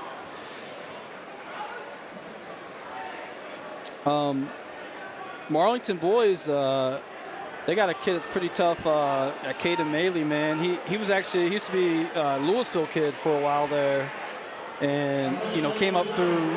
He did Samurai, all that kind of stuff. Always doing the right thing, doing it in the off season and stuff like that. But I remember he was a pretty versatile athlete too. He could play football, quarterback very well. Kick field goals for those guys. So maybe see some sparks fly when he gets out on the mat today for Marlington anyway. I know they up against it with Perry. That's a hard way to start, but you know, you got to start somewhere, right? Absolutely. Imagine wrestling Ironman first tournament of the year. Yeah, good luck. Good luck. Strap up. Yeah. Yeah, that's what it's all about, though. And then, Jamie? When is the tournament here at North Canton? It's the 20th, 21st. And that's the Hoover Holiday. The Hoover Holiday Invitational, right? That's December 21st, right before the 21st, okay. 20th, 21st. Well, that's gonna come up quick. Yeah, that's a great. We'll be here for that. Help me out here. MIT. When does that hit? Somewhere maybe before or after that, I'm thinking. Yeah. I believe right on the backside of that, going in right at the first of the year. It just starts out with Grinder. Yeah, which is awesome. And that's how it should be, you know. That's how you build that road down to Columbus if you're an Ohio kid or whatever state you're from. But you know, it's tough being tough. Yeah, it is. Yeah, no doubt about it.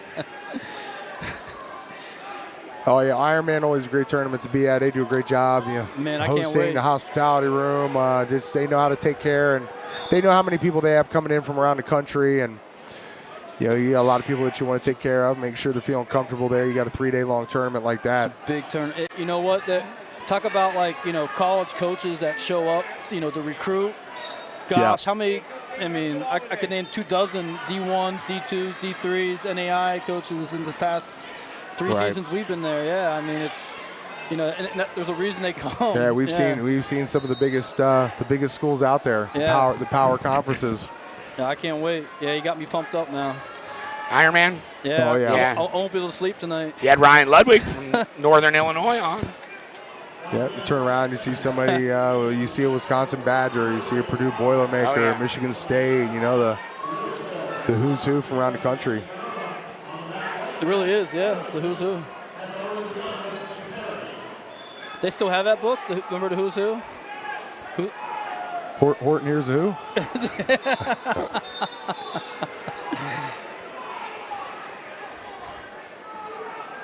See some of the Louisville wrestlers down here. That's going to be right up in front. Down here on map number 2. Just getting started. Yep, we got Louisville and Minerva getting going. That's Hunter. Is that Hunter Dieter? Nah, it's not Hunter. So maybe guessing some kind of exhibition thing going on. I would like. I mean, this would be, you know, a spot of a weight thing, but Diedrich and Rhodes. That would be a cool match to see, right, Jamie? Fall down there on number 4. I mean, Rhodes is just a weight class. Well, he's 120, but I mean. Central Catholic Crusader going to get his hand raised. All right. Okay.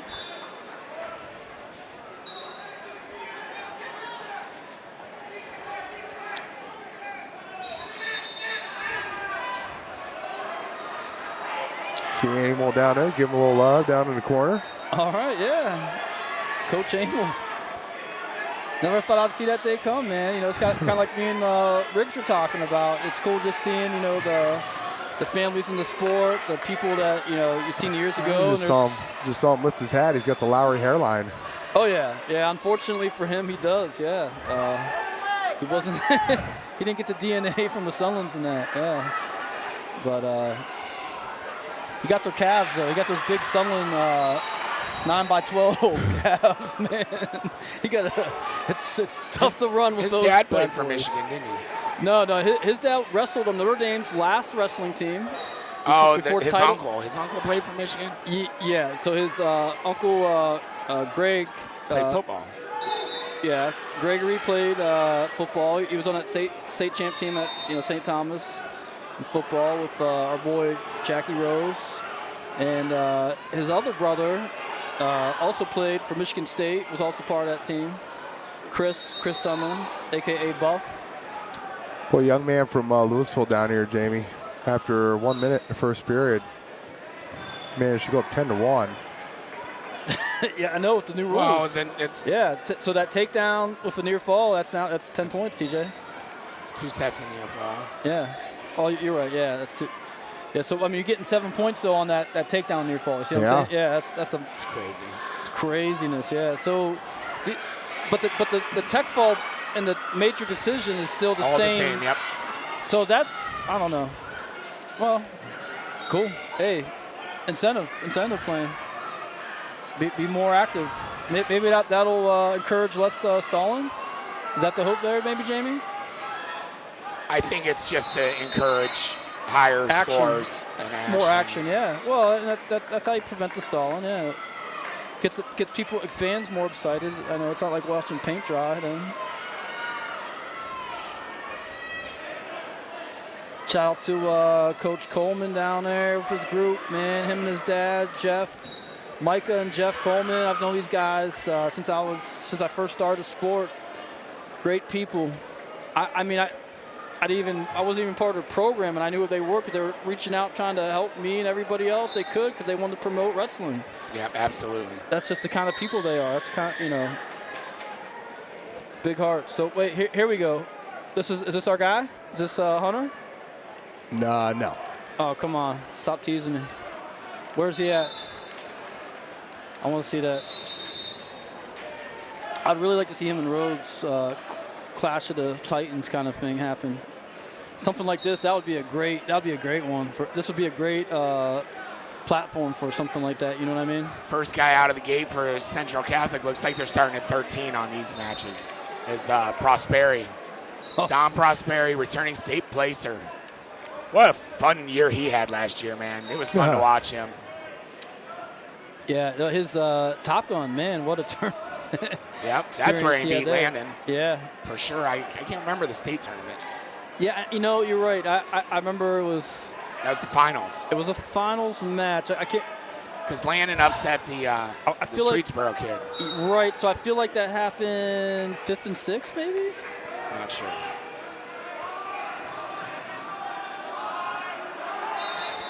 Yeah, I'm not sure either. But either way, hey, Ohio State placer, rocked it. Great year. Top Gun placer. He was second at Top Gun. No, he won it. He beat the kid in the finals. Streetsboro kid. No. He was our electric performer. Him and Mazden. Landon Jenkins beat the Streetsboro kid in the semis, and he beat Jenkins. Then he beat Jenkins. That's right. Right. Well, wow. Yeah, was it the Streetsboro kid where there was a situation? That was against him. It's districts. Yeah. District. That was the viral moment of Ohio wrestling. Yeah, there you go. On the national scene, yeah. Well documented and talked about. Yeah, very well. An SMG favorite just walked out on Mat 5. Liston Siebert, Jr., committed to Maryland. Yep. The Terps. Saw that here in the offseason. Turpin. Boy, I'll tell you what a dog. Yeah, well, poor kid on the bottom's just getting it. You can run, but you can't hide. Had a great offseason. Fargo All-American. Fargo's tough, man. It's it's tough going out there in the summer. It's a long tournament. It's hot. It's summertime. It's not a way you'd want to spend your summer, and to go out there in that dome and even go win a match or score a point out there. It takes a grit kind of moment because you're up against it, and as Ohio, man, we always do pretty well as a team, place in the top 3 pretty consistently in the junior level, but at the same time, as a lot of these other states, Jamie, practice the freestyle and Greco year-round, where we don't really so much. You know what I mean? So, we do the camps, we do the the qualifiers, but it's literally all thrown at you real fast in the summer, and you've got to take it, break it, and make it, or you're done. Yeah. So, shout out to all Team Ohio guys, man, to go out there and represent. That's tough. Tough stuff out there.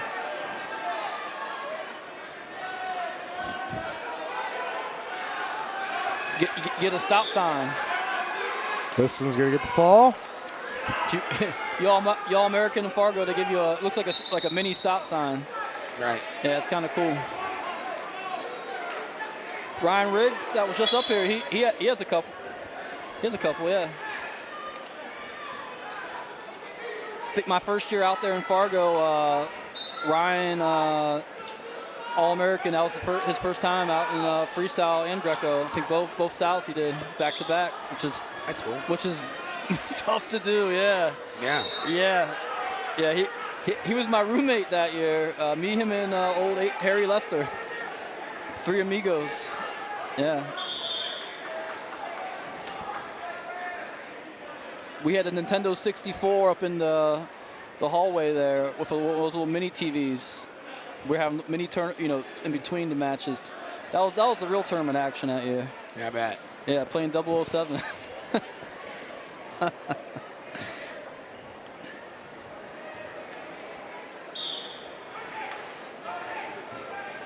So are they still in this mat with Louisville and Minerva? Are we still doing exhibitions, or did we? No. All right. So we didn't see Hunter yet? Nope, not yet. So they're just kind of mixing it up then, huh? Do we know who they have out there right now by any chance from Louisville?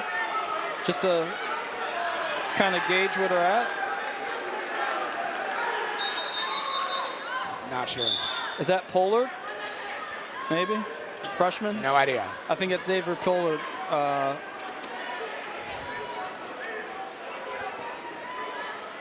I'm thinking that's who that is, yeah.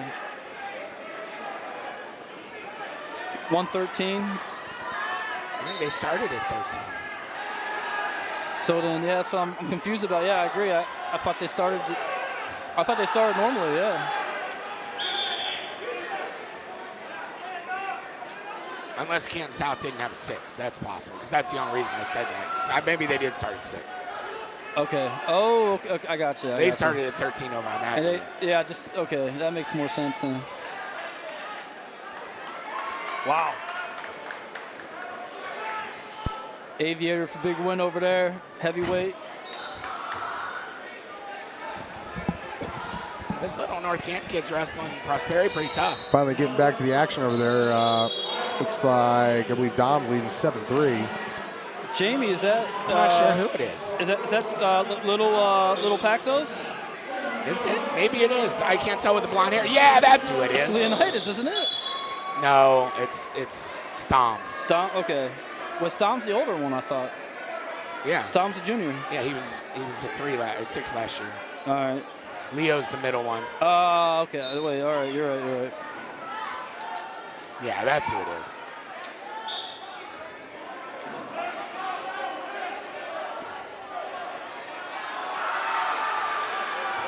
Well, he might have ran them before then, possibly, either at Top Gun or. Dom working that right? cradle. They had a tight match at Top Gun. Okay. And then, what about is Canton South at the Invitational here, at the Holiday? I don't think so. Okay. How about that? He's Dom Prosperity working the cradle for the fall. Man, is that him? He looks so tall. He did look like he gained a few inches. Yeah. Was that him? Doesn't look like him at all to me. I don't know. guess it is. Is that okay? And this looks like Kling. Is that Kling? Yeah. Shout out to my boy Pat Kling. He's working a table somewhere. Love the guy. Him and his brothers used to torture me when I hang out at their house when I was a kid. I was friends with their brother John. He was my age. Yeah. They had a snake, and I was scared of anything like that. So yeah.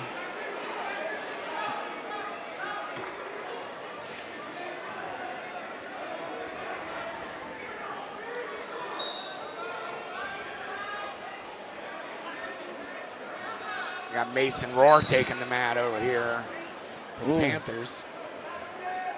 Dang. I didn't see Lincoln.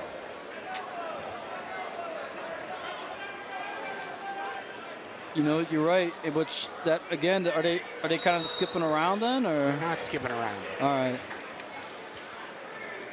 Because I'm still confused about what's going on in this Minerva Louisville mat here. Because we still haven't seen Hunter Diedrich or the Rhodes kid. They're bigger than these guys. Yeah, Hunter's going to be 175, correct? I figured he was bigger, and Rhodes is at least 150. Well, Tyson Clear, they were wrestling at $175, I believe, last year. That's true. Yeah. Tyson Clear, look out for him this year, man.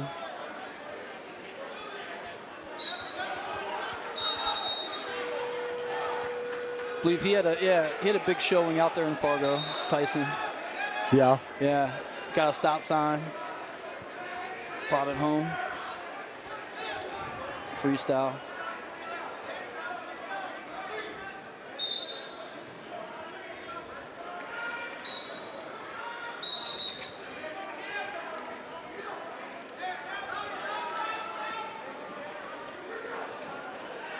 So how do they actually draw on how you kind of duel this thing, Jamie? Is there any rhyme or reason I to think they it? do their best to get like as best matchups as possible. Okay. They probably start out No with comparables of what you may see in a regular season or anything like that. Well, it's always Division I against Okay. a D2 or 3 school. Okay. That's how they've always done it. Like when they used to do the All-Star thing, it was you'd have first team, second team, honorable mention in Division I. Yeah. And then first team, second team, honorable mention between Division II and III. And then we would do a dual meet with the top 2s would wrestle each other. Division I against 2 and 3. So it's always kind of Division I school against a smaller school. But I'll tell you what, man, Josh Kali must have done something real nasty to that left leg, man, because he was rocking that brace last year when he injured it in the room, and he's still got it on underneath his jeans, and he's limping around pretty bad, man. I mean, I got to think whatever he did, he must have shredded every major ligament. Possible, yeah. Man. Yeah. Man, yeah. He's a hard charger, though, man, yeah. Never give up. Rocky Balboa, Josh Kali. Superman.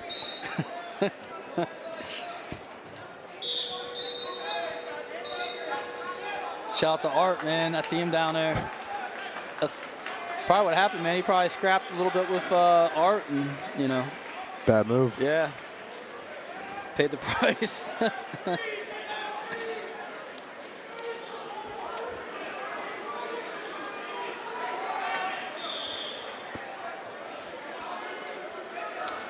I told Emil, he was telling me that, you know, Central Catholic Crusaders have a female wrestler that has done it before. It's on her first rodeo, but they don't have like a women's team. They don't have anybody for to work out with.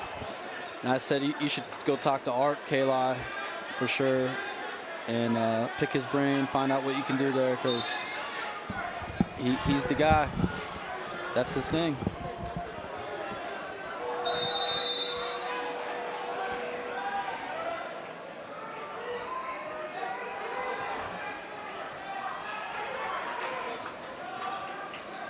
Still a battle, 0-0 going on down here with Kling. Oh, he's about to get a reversal. He's close. There he goes. Oh, he got that the Canton South got that leg in. Yeah. Yep. He's still high. He's super high. Super high. He adjusted well. Cut. Don't grab that leg. No, not like that. Not that way. He had the right idea, you know. Shucking and jiving, man. Kling's tough. They're not going to do any overtime here, I bet. Maybe they will. I like it. Heck yeah. I was over. Who's going to say no to that? No, yeah, you can't. You definitely can't. Woo, nice. That's his bag, is the snap down to the front headlock and on a shot. Finish. There he's got it. He's got that leg hooked. Finish. Just keep wrestling. Do all that work not to finish. Keep him on his hip. If he knew some Bosky stuff right now, man, he'd be down. He's all right. He's got it. He's got Papa's head. He's posted on the knee. He's close. There it is. That's 2. 3. That's 3. That's 3. We're all learning. I know what it is, just don't know what it's called. You know what? I would have never even caught it, so. I heard people in the crowd yelling too. Yeah, I know, yeah. I guess, yeah, saying 3 just doesn't have the ring yet. Right. It doesn't feel right yet. It will, though. 3. 3. How do you say it? I don't know. Well, we'll figure it out.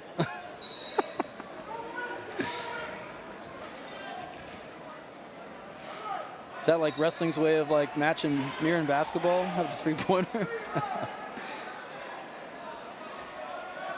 We'll get more kids out of a 3-pointer.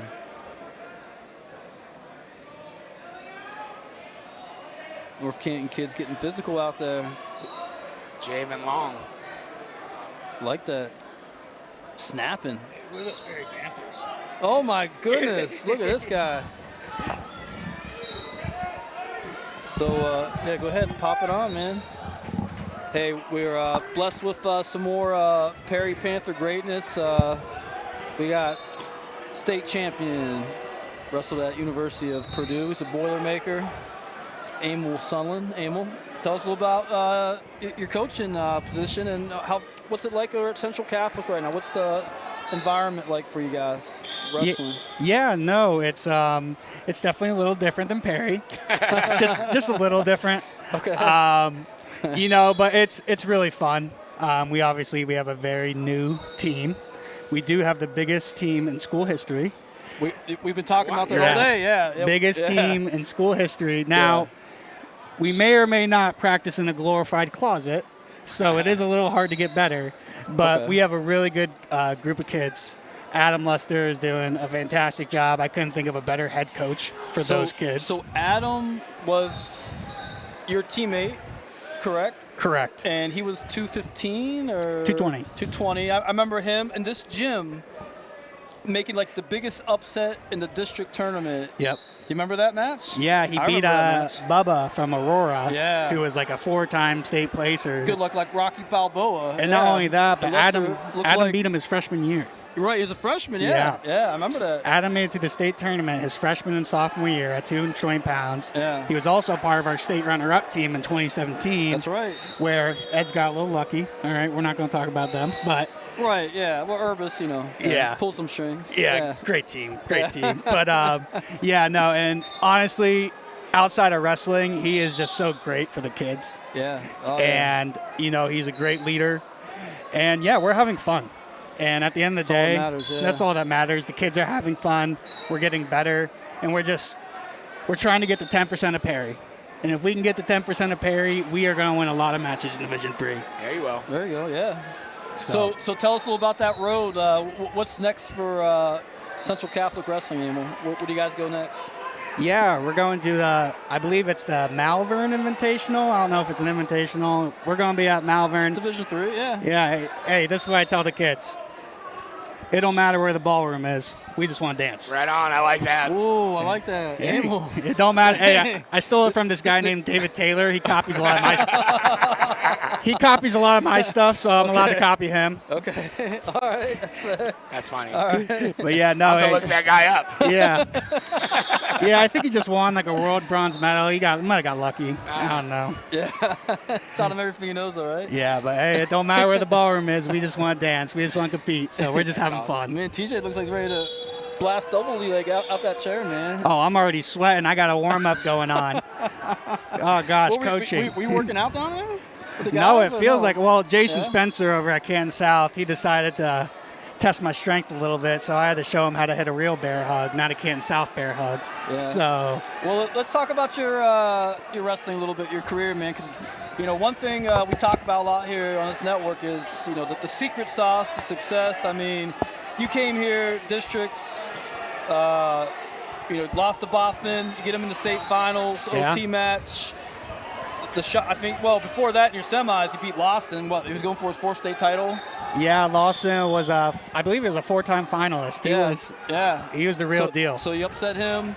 And then you pulled. I mean, Boffman literally. What did he pin you the week before? He pinned me at the district tournament in the second period. So how does that happen? How do you go from getting pins the week before to beating this dude in OT, the state finals? Yeah, and the secret sauce is a man named Nate Carr. And for you guys don't know, Olympic bronze medalist, 3-time NCAA champion, even better person off the mat. And him, Danny Genitin, all my coaches at Perry, all my partners at Perry, we just never stop believing. And it doesn't matter where you start, it matters where you finish, right? Greater or later. Yeah, and it kind of what's funny about it is Joey, he had a very nice draw to the finals because he won districts. True. Yeah. And not only did I have to beat Lawson and Boffman, but I had to wrestle this guy named Andrew Sams. That's right. Who was Sams a was tough. Yeah, four-time state placer. He's a Division II national runner-up. Yeah. A year ago. So I barely escaped through him. He kicked my butt the year before. So I had to wrestle 3 horses to win a state title, 2 nationally ranked kids. And it's just trusting the process, really. And Nate had such a good plan and belief in us that even though I got beat, I always felt like I was the best guy. Yeah. So you don't have that, I guess, experience level, obviously, in your room. But that sounds like maybe the Central Catholic motto, though, is greater later. Yeah, no. Nate Carr style? Yeah, our motto is we just try to get better at wrestling every day. Yeah. And if we can just get a little bit better, whether you're your first year, whether you've been wrestling your whole life, if you get a little bit better every day, that's going to add up. And as long as they try their best, I'm happy. As long as they try their best and we're having fun and we're competing, I'm happy. So it's been fun. I wish I could say it was easy. It definitely has its challenges. It's never going to be. Never going to be. If you're coaching Perry's team, it's not easy. No, it's not. True, yeah. And it's the funny thing is I swear coaching, it stresses me out. Like I never had this kind of anxiety and nerves when I was competing, but when I'm coaching, you only had to compete once a round when you were competing. Yeah. When you're coaching, you got to compete like 6 times around, or sometimes as many as 13. You go from chair to chair to chair. That's a good point. It's amazing. That's what I'm saying. I got a sweat going on here, and I'm like, I feel like I just wrestled 10 matches out there. I love it, dude. It's so fun. Oh, you'll get used to that part of it. Yeah, but it's just so funny because I remember when I was at Perry, it was always like I'm just gonna go out there and do my business. Right. Hey, it could be the worst day of the year for me, and I'm still going to beat 99% of people out there. That was always my mindset. But now that I'm coaching and I can't control the outcome directly, it's still something I got to work on. But it's fun though. It's awesome, and it's a different kind of hard that I'm still learning. But we'll get there. You'll get there, yeah. Grit. Yeah, it's a lot of grit, a lot of patience. I've learned is the biggest thing. Especially being patient. Sometimes the result doesn't go your way. And, as a coach, you have a few ways to handle that, right? So knowing who you know in the sport and your involvement with it over the years, and same with Adam, are you guys able to get your group into Perry's room or Masslin's room? You guys are right there in the heart of it. So how does that work? Have you had that opportunity yet? Or? Yeah, no. Well, so this is my 3rd season with Central. Okay. So a lot of my more experienced guys, this is only their 3rd year of wrestling. So when I first started in the year 1 or 2, we might have had 1 or 2 guys that could have went on there and competed a little bit. But this awesome coach down here named Joe Rutherford with Canton South would actually hold back his practices to let our guys come in once a week for the past 2 years. That's cool, man. And he was huge for us. And then this year, now that we have guys that are a little bit more advanced, we're able to get them in Perry a little bit. Nice. So especially on some days off. Like I know this past week they had a bunch of school days off, so we got in I think 2 or 3 times. And then even this morning, one of our guys, Lemire, got to work out with Perry this morning because that's cool.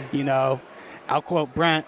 Don't get me wrong, this preview, it's awesome, but they got to wrestle the world or the country at the Ironman on Saturday, Friday or Saturday. Days, so they can't afford to take a day off. So you got to take maybe you guys up to watch Ironman or you guys busy? We'll be at Malvern. Malvern's this week. Okay. Yeah, so I don't know. No. Depending on that's the first week of the season. Everybody's got something. Yeah. Everybody got something. Okay. I want to go to the finals though, because there's nothing beats an Ironman final. No, there is no environment like that. Well, you've been in it. Yeah. Yeah, a little PTSD, but Ironman was always my favorite tournament of the year. I mean, getting to wrestle in our backyard too, which is super cool. You got schools coming from California, Oklahoma, all over the East Coast, and I got to sleep in my own bed and scrap, 15 minutes away. That's awesome. It was pretty cool. So I feeling, I always loved it. Hometown favorite, yeah. Yeah, no, it was always fun. We don't got to talk about my first 2 years about the Ironman, but there was a lot of really good wrestlers. It's not made for freshmen and sophomores. No. Well, I'll tell you guys this. I'll tell you guys this story. There's very few of those. I'll tell you guys this story. My first ever match at the Walsh Jesuit Ironman. I'm a freshman, right? I wrestled this kid named Matt Kolodzik, who was number 1 in the nation at 138 pounds. So I got to wrestle the number from Blair Academy. Yeah, 4-time All-American at Princeton. Yeah, I got that. So that was my welcome to high school. And I'll never forget, I only lost 8-2. And I was like, you know what? I'm pretty happy with that. Yeah, and I walk off the mat. Dave Riggs was not very happy about that. So, that was just the expectation we had that year. That's but awesome. No, it was. Well, I'm glad you mentioned that, because that's what I was saying. Like, a lot of these kids, this was even like your guys, their first time, their first match of the year, week 0 here. Yeah. I was like, imagine wrestling the Ironman week 0 and having had a Blair kid or you get a number 1 seed. Yeah, you get a Blair guy, you get any of that. There's so many schools there now. What an eye opener though, to start the year out or the season out with. But that's what builds that toughness. Well, I think I credit the Ironman to a lot of my success too. We're talking about my postseason run. I mean, I'll never forget my junior year at the Ironman. They called me the Cardiac King because I won 5 matches in the consolation and overtime, and a lot of them were against nationally ranked kids. But my same junior year, when I had to grind through a pro season bracket, I couldn't think of a better tournament to get you ready. Just wrestling stud after stud after stud, and you got to show up. Yeah. Every match counts. So it was a great test, and it's great that it's early in the year too, so you can really get the gauge on. Okay, I'll never forget my junior year. I realized I need to get an attack. I need one shot to get. I got beat in the semis by a kid that was really good from Malvern Prep, another powerhouse school. Yeah. And it made me realize by the end of the year, if I don't have a number 1 attack, I'm not going to be where I want to be. Yeah. So to have that test early in the year, I know the Panthers will be thankful for it. They're going to be out there scrapping, hopefully winning some titles. But I know for sure they will take away a lot of learning from that tournament just because of the competition. It's so good. Yeah, and they're the only Stark County team at the Ironman, so really, it's cool to see that. I mean, every year it's always been Louisville had some kids in it, individually. Yeah, some individuals over the years, like Lossenhauser, but that's it. Yeah. So that's what makes the Ironman cool too, because they do take those individuals, right? Well, and that's what makes it even tougher, right? Yeah. Because you got some not just from Ohio, but from all over the country. Everywhere. They'll fly them in. Oh, they'll find a way to get you in. Yeah. They'll pay for their flight. Yeah. Yeah. No, it's super cool. Definitely It's funny because we would go from the Ironman to the Beast of the East. So I go from sleeping in my own bed to wrestling like the number 1 tournament in the country, and then you gotta 3 or 4 days later, you got to go hop on an 8-hour bus and go wrestle at like the number 2 tournament in the country. So it was a real, you learned a lot about your wrestling in that first 2 weeks. And hey, one of my goals and one of the reasons why I love both of those tournaments was I wasn't just trying to be the best in the state. I was trying to be the best in the country. And that gave me a real eye-opener to, hey, where do I got to be to wrestle with these nationally ranked guys, to be able to wrestle on D1 teams and compete. So that and Super 32, I'd say, were the real meat grinders, where you learn a lot about yourself. I was saying that earlier before you got on here, Super 32 with that. Well, and again, Perry is the only Stark County team Beast of the East too. Oh, really? Yeah. That makes sense. And they, they've I don't think they go there anymore. Oh, they don't? I think they go to a different tournament now. Yeah. They might, yeah. I think they go to these duels in Oklahoma. With like St. Ed's and Detroit Central Catholic. That might be tougher. That might be tougher now, yeah. Yeah. But nobody goes 2 and out in those things. No. You got you're there for the whole weekend. That's what COVID taught us. Yeah. And that COVID was when you couldn't bring 32 teams into a gym, you could bring 10. Yep. And you could have dual meets. Well, you had to find a way to get matches. And then all of a sudden, everybody's getting 60, 70 matches in a year because nobody's going 2 and out in anything, or, Yeah. or 1 and 2. It's a round robin, yeah. I mean, that's great too because, I mean, I know my freshman year I learned a lot from the Ironman, the Beast, but not making it to day 2, that's a lot of Right. matches that. Even Right. though I probably would have Right. got my butt kicked, it would have been a good learning, right? Yeah, Just getting able to compete and to get get those out Six there. matches. matches. You'd have gotten 3 more at another tournament. Exactly. And- Oklahoma thing, yeah. Exactly. Yeah, no, and I think that'll be a good eye-opener for Perry because I know they want to be one of the better teams in the state. They want to beat St. Ed's, but I know for a fact that they want to be one of the best teams in the country, too. That's where I was going, yeah. Yeah. Perry's always done a great job with having that expectation with their program, and it shows. I mean, look Yeah, look I what mean- we're experiencing right now over there on that far mat. Yeah, I mean, the standard is the standard over there. It really is. Here's our first look at A.J. Dolph in like 2 Ooh. years. I'm looking forward to seeing him. Oh, yeah. We know his dad, Emil, don't we? Yeah, his dad was okay. He wrestled. He had a decent single leg. I heard He's his a double guy, man. He's a double leg guy. Well, I heard his front headlock wasn't very tight. That's what my dad told me. He said that front He headlock doesn't wasn't remember very the tight. end of it then. He didn't remember the end of it. Lights go off. Oh, yeah. Oh, and it would be in practice, too. And he'd be like, if he didn't get put to sleep in a practice with Dolph, he said that was a good practice good for me. practice. Yeah. Well, because Dolph would come in when he was at Indiana, too. So that was, when he really, don't get me wrong, he was great in high school. Probably the greatest high school wrestler to never win a state title. But 100%. Yeah. I mean, you win a natty in college, and you don't win a high school state. And then, not to mention, What kind of measures that speak on Ohio wrestling? well, not too? to mention, Yeah. we can talk about the Olympics too. Olympic alternate. That Yeah. Brandon Slay, who ended up winning the gold, True. was trained by a guy named Brian Dolph. Right. Right. And it's crazy how that works, right? And it's Right. crazy on how they got beat in the biggest stage. But Dolph was right there, and I think Dolph too is one of those guys that if the UFC and MMA was bigger back then, Earlier, yeah. he would have been talk about a better dude for that. He would have been perfect. Oh, he would have loved it too. Yeah, no. Imagine his interview. Well, he would have made a lot more money doing that than he did trying to make an Olympic He's team. been the best interview. Oh, gosh. But just talk about a tough dude that'd go out there and just, He liked to fight. Wrestling was the closest thing he could do. Yeah. yeah, I mean, That's why he gravitated towards wrestling. and it's funny, too, because you just don't see that in this era. Don't No. get me wrong. These kids are tough, and they're slick, and they're mean. But So- back then, it was a different kind of mean. They weren't just trying to beat you. They were trying to hurt So you. me and we had Ryan Riggs on here a little bit earlier. We Yeah. were kind of touching on that a little bit about how you had guys like Adam Plouse, the Jane brothers, Sonny, of course.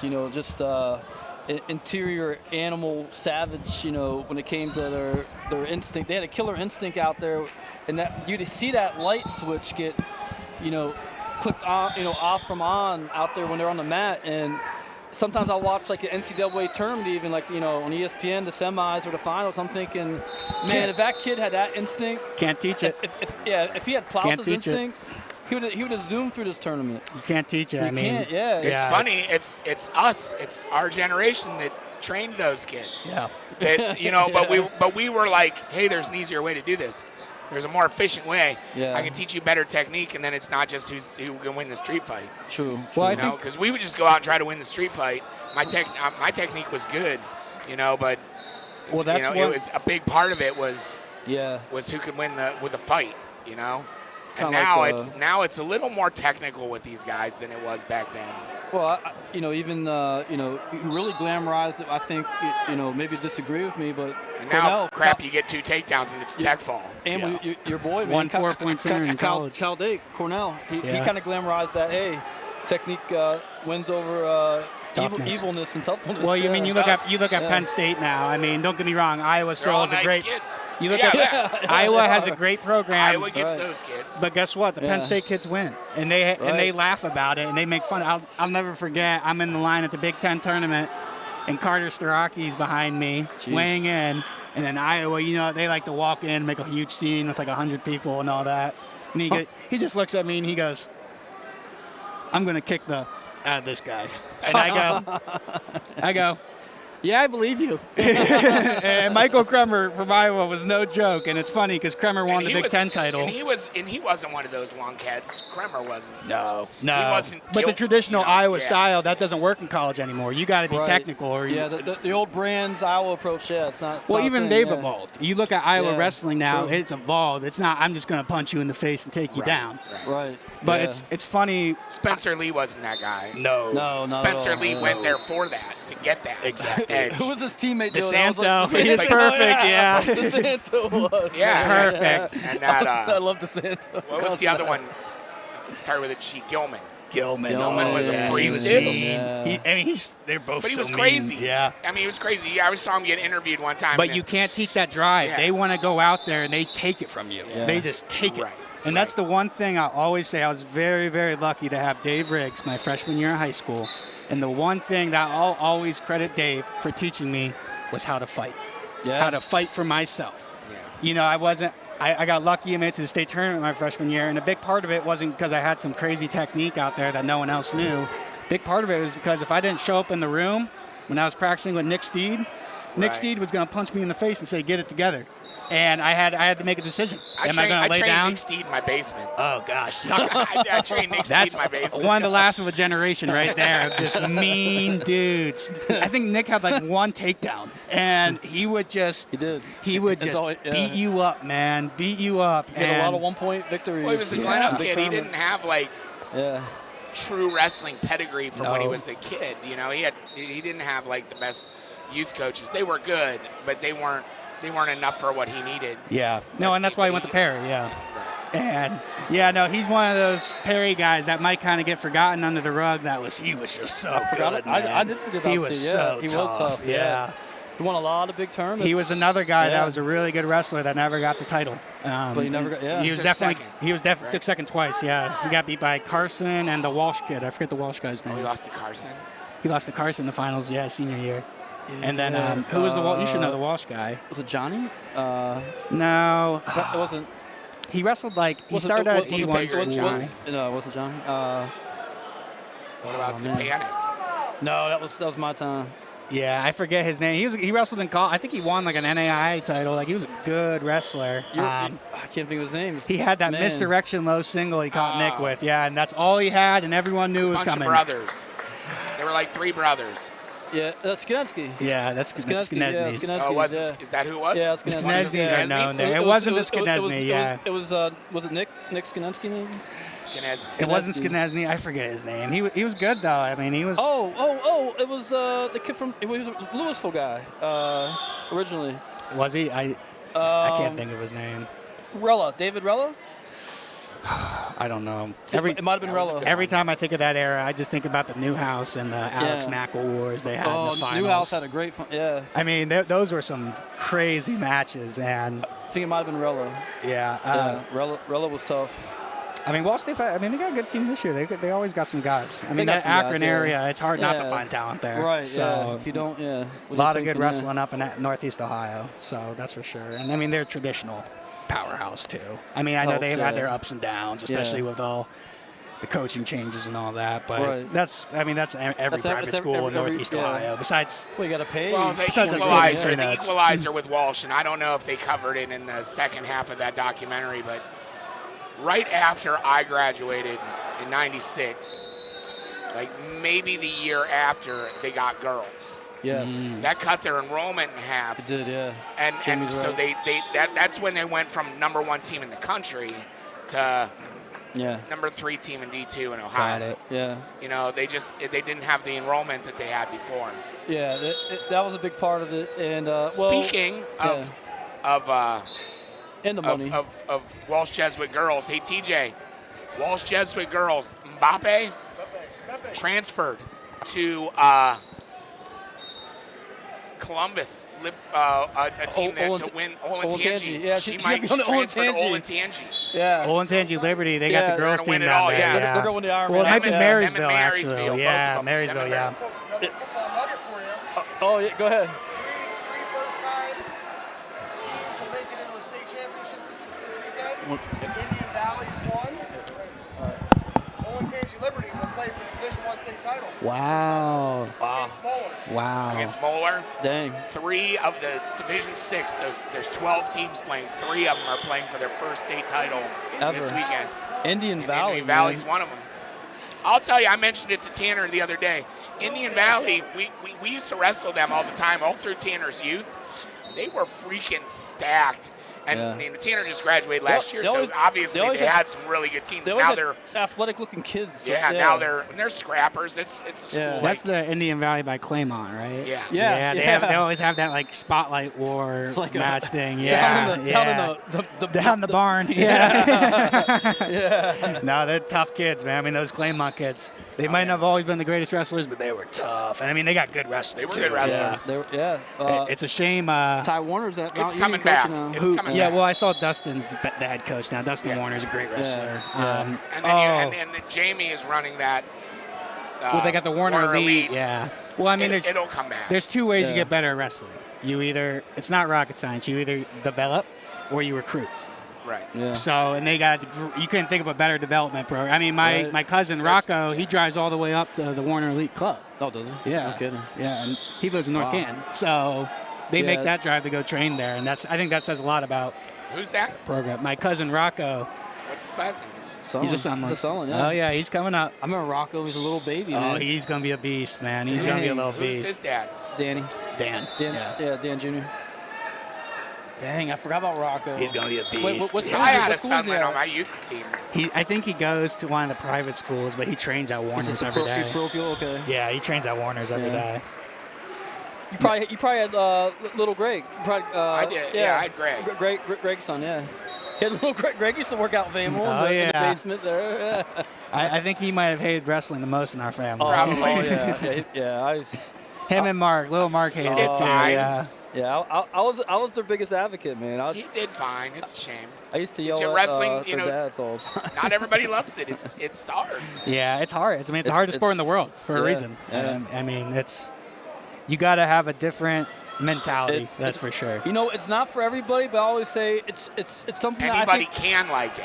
It's for anyone. Anyone can do it. That's the greatest part. I always say this. I think everyone should at least try it because of the character that it makes you afterwards, regardless if you liked it, loved it, hated it. Because all these people I'll talk to, even just they'll tell me one segment of their life that was different, and they'll say, oh yeah, I wrestled freshman year, I was JV wrestler, and I did 3 practices and I quit, but man, toughest 4 weeks of my life, man. Yeah. And then they go on to say, and then after that, they had all the success or whatever, and I'm like, there it is. It builds that character. The greatest life lessons you can receive in this sport. Yeah, and I tell a lot, I have a lot of first years, and I tell them all the time, I promise you, this is the greatest thing you can ever do for your life. And I'm being dead serious when I tell them, because I truly believe this is the greatest thing. A lot of them don't even play sports at Central. This is like the only sport they're playing. That's all they're doing. So it's a whole new world and experience for them. But I mean, the lessons they've already learned, it's great. We got a big match coming up down here, Jamie. Yeah, well, we have Millen over here for Perry. Okay. This might be the last Millen we have for a while. There's been a quadrillion Millens. I've coached against I think there's one more. Is there really? Yeah, I'm pretty sure there's one more. Hey, who was your boy from Fairless? That was his sister. Shepard. Yeah, Shepard. Yeah. Was it Nicholas Shepard? Nick Shepard, yeah. Me and Riggs were stuck on that name for like 5 minutes. We couldn't think of it. But he used to train at Perry a lot, right? I mean, he went to Perry till high school. Did he? Yeah, okay. he went to middle school with me. See, I thought so, man. Mm-hmm. I wasn't for sure. I didn't want to, be wrong about that, but okay. Yeah, and then Logan, the youngest one, went to Perry. Okay. Took 3rd at the state twice. And then now Emma's there. I believe Emma took 4th at girls last year. Right, she did, yeah. Yeah, did she or today? Yeah, I Monster, I watched her in Perry's room this last week, and Gary, Big Gary over there, he's got a program on the rise. I think they're going to be just as scary as the boys that's here what he soon. told me when I got. First thing he said to me when I got here, I was like, what are you doing here? And he told me all that. Yeah, no, they're going to be. I think they're going to be just as good in the boys. You give Gary enough time. I mean, I know David and Jared down there. They're helping out as well. Flint's down there still in the girls' room, so it's great. Flint, yeah. TJ, we got down here. Canton South, D'Angelo Spare. and Oh, yeah. football player. This is a Trying to freshman think. from North Canton. This is TJ used to talk this kid up a lot, Jamie. I remember. Yeah. Spear? Spear, yeah. He's Oh, athletic. yeah. I told you we'd go to Canton's house room, and I'd watch him, and the kid can wrestle. I mean, me and Joe would watch him, and we'd be like, okay, he's going to be good. TJ said, what, Spear won the Holiday last year? Yeah, so maybe, returning champ. Hey, I don't know if that's true. You don't see too many big guys doing toe drags out there. So No, I think yeah. that says a little bit to his athleticism for sure. Well, he was part of that Canton South football team, and that made a run, not this season, but the season before. Yeah. When, all Canton South sports kind of We picked it know up it's on those. crazy. Yeah. Do you know who almost went to Canton South? Who was originally supposed to go there? Braden Feaster, the running back at Hoban. From Hoban, yeah. He was supposed to go there with Dude, Joe, and then I at didn't the know last that. minute, they went to Hoban just because of football. Hey, TJ, you Yeah. just said Feaster was supposed to go to Canton South. I didn't know He that. knows. Yep. That's yeah, wow. Yeah, we covered him. He won he did the Trinity. He was the World. He won Reno. He won all three of them. Oh yeah, Yeah. he's won just about everything. Wow. I watched him last year. I saw him in person, and I was like, Played for a state title. yeah. Yeah, that's right. Yeah. He's been going crazy in the playoffs too. Yeah. Oh. Yeah. So, I'll say this: my son John Paul, he got to work out with him up at Akron University a few times. They had little training sessions and clinics. So, cool experience. So tough dude. Yeah. No, I mean they got a good team there. I know. I see Jason Spencer over there. He's another Panther legend that sometimes gets forgotten under the rug. Yeah, Jason was I remember tough, Spencer, man. yeah. Yeah, Jason was so good. Dang. He made it to the state semis. I remember when I was so sad when he got beat in the state semis. He was So yeah, I seen ultimate competitor. Jason Spencer. Yeah. Wow. Two-time placer for Perry. Yeah. I'll tell you what, if you get my son up here, there are two matches that are two of his favorite that we ever watched. Yeah. One is David Carr and LaCure at Top Gun. Oh, great match. That was filthy. Yeah. The other is Jason Spencer and Bostic. Go to state. Districts match to Go go. to state. Yeah. They Yeah. raised both of their hands. I know there was a little They controversy. raised both of their hands, and it was awful. Well, you that- know, that- you know who had to that deal. Bostic didn't end up You know making. who had to deal with Bostic Wow. the next year. This I had to guy. get my butt kicked. I This got my guy. butt kicked by Bostic 3 times the next year. He took all that rage out on me, and I wasn't very happy about it. That was awful. What happened? Yeah. It was awful. Whoever lost, I felt terrible because I watched both those kids grow up. Well, not to mention the We winner. were Matt's side. The winner got a state medal, and the other guy didn't even get to go to the Right, dance. right, so right. that's a big deal, right? Yeah, that's a big deal, yeah. Dang, that's right. I forgot about you. I thought something happened like that with you. It and was Bostic, crazy. Yeah. No, they got. I mean, Joe Rutherford. He might have been my favorite coach at Perry when I was liked there. Rutherford, He was. yeah. He's always. He's go through your bag and find all your candy. No, that was Danny. Oh, No, Joe. Shannon? Yeah, no, Joe is the one Wait. guy that always kept it real with me. Like, he never fluffed anything, blah, blah, blah. I know if he said good job, Emil, he actually meant good job, Emil. That I actually did good. But if I didn't get good, he would let me know. But no, he's doing a great job down there. I know they got a little guy down there who's Prosperity. yeah, he's going to be competing for a state title this year, so that's going to be fun to follow. I believe I was talking to Joe. He took third last year. Yeah, Took Yeah. third. Yeah, so very tough, dude. what weight's he this year? 13. He's a 13 still? Yeah, I talked to him. He was 6 last year. Oh my gosh, he still makes that little weight. Yeah. He's a He big said he kid. was about 122, 23 right now. I mean, he's big though. Like, he is a He's big jacked. He looks kid. like, he looks like a 20 pounder, yeah. He is a tough Yeah, kid. he looks like a 20. Well, is Jenniden still help? Is he here today? I don't think Danny's here. I know he's still helping. Yeah. He got a new. He doesn't. He's not a teacher anymore. He's. He told me a little bit about that at the end of last year, yeah. Yeah. So I think that's kind of taken up, making his schedule a little different. He has a family now too. Most important. Yeah. He's got a few kids. So I know Coach Mack. He's got a few kids now too. So. Yeah. Oh, yeah. Yeah, Mac's down there. Oh, is Mac down there? Yeah, he Oh, still gosh. made it. Hey, let's call Jenna right now. Hey, Mac's here. What's going on, man? Everybody has kids. I used to love his company, man. Oh, yeah. Not I mean- only was he cool like as a coach, but he was just a great person to like hang out with during the tournament, man. Oh keep my it gosh! fun. Yeah, he was always. It was funny. He was. sometimes, oh gosh, he always could find a way to have fun and make you laugh. And you need that every in time. Perry's room. Yeah. You need a guy like him in Perry's room because don't get me wrong, they have fun and winning's fun, but you need to smile right, and enjoy it. Yeah. And he always did a good job, especially with me because we didn't wrestle that much. But he was always that one guy in my ear, you know, always upbringing me, stuff like that. One of the first guys to talk to me after Boffman pinned me in this tournament, you know, like, hey, I got we're a riding question with you. I got a question for you. I don't think I asked this before. Mm-hmm. I remember Mac used to go live with like you and David, like back to back before a tournament to get you guys warmed up. And scary dude. Yeah, like what was he that?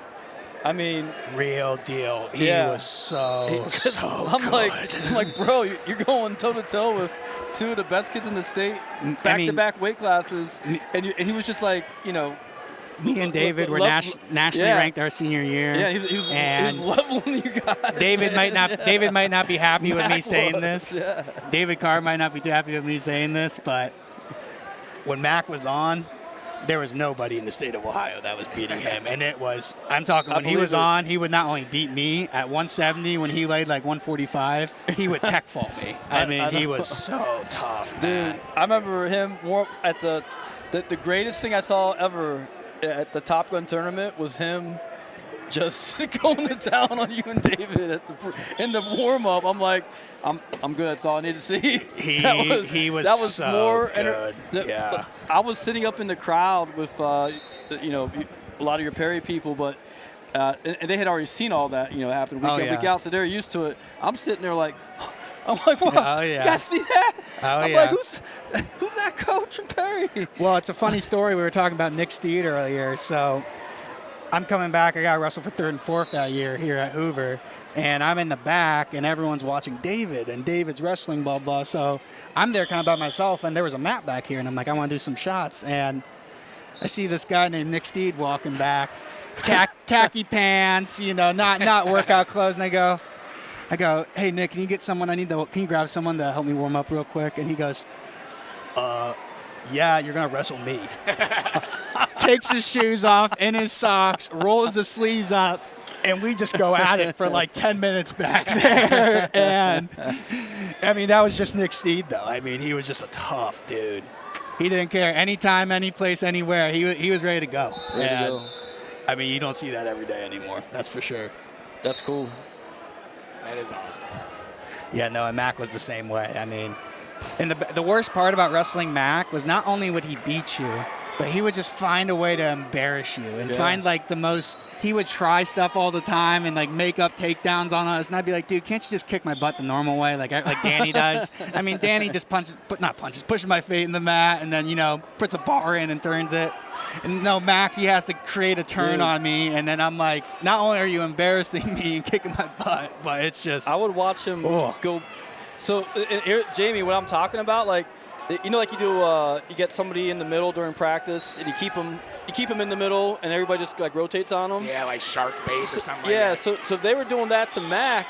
But he's the coach. He's out there in the middle the whole time. The winner stays in. That's what you do. Well, that was the one thing too. So he's just going through them though, man. Yeah. And I'm like, this guy could be like an NCAA 4-time champ, bro. Well, he looked amazing.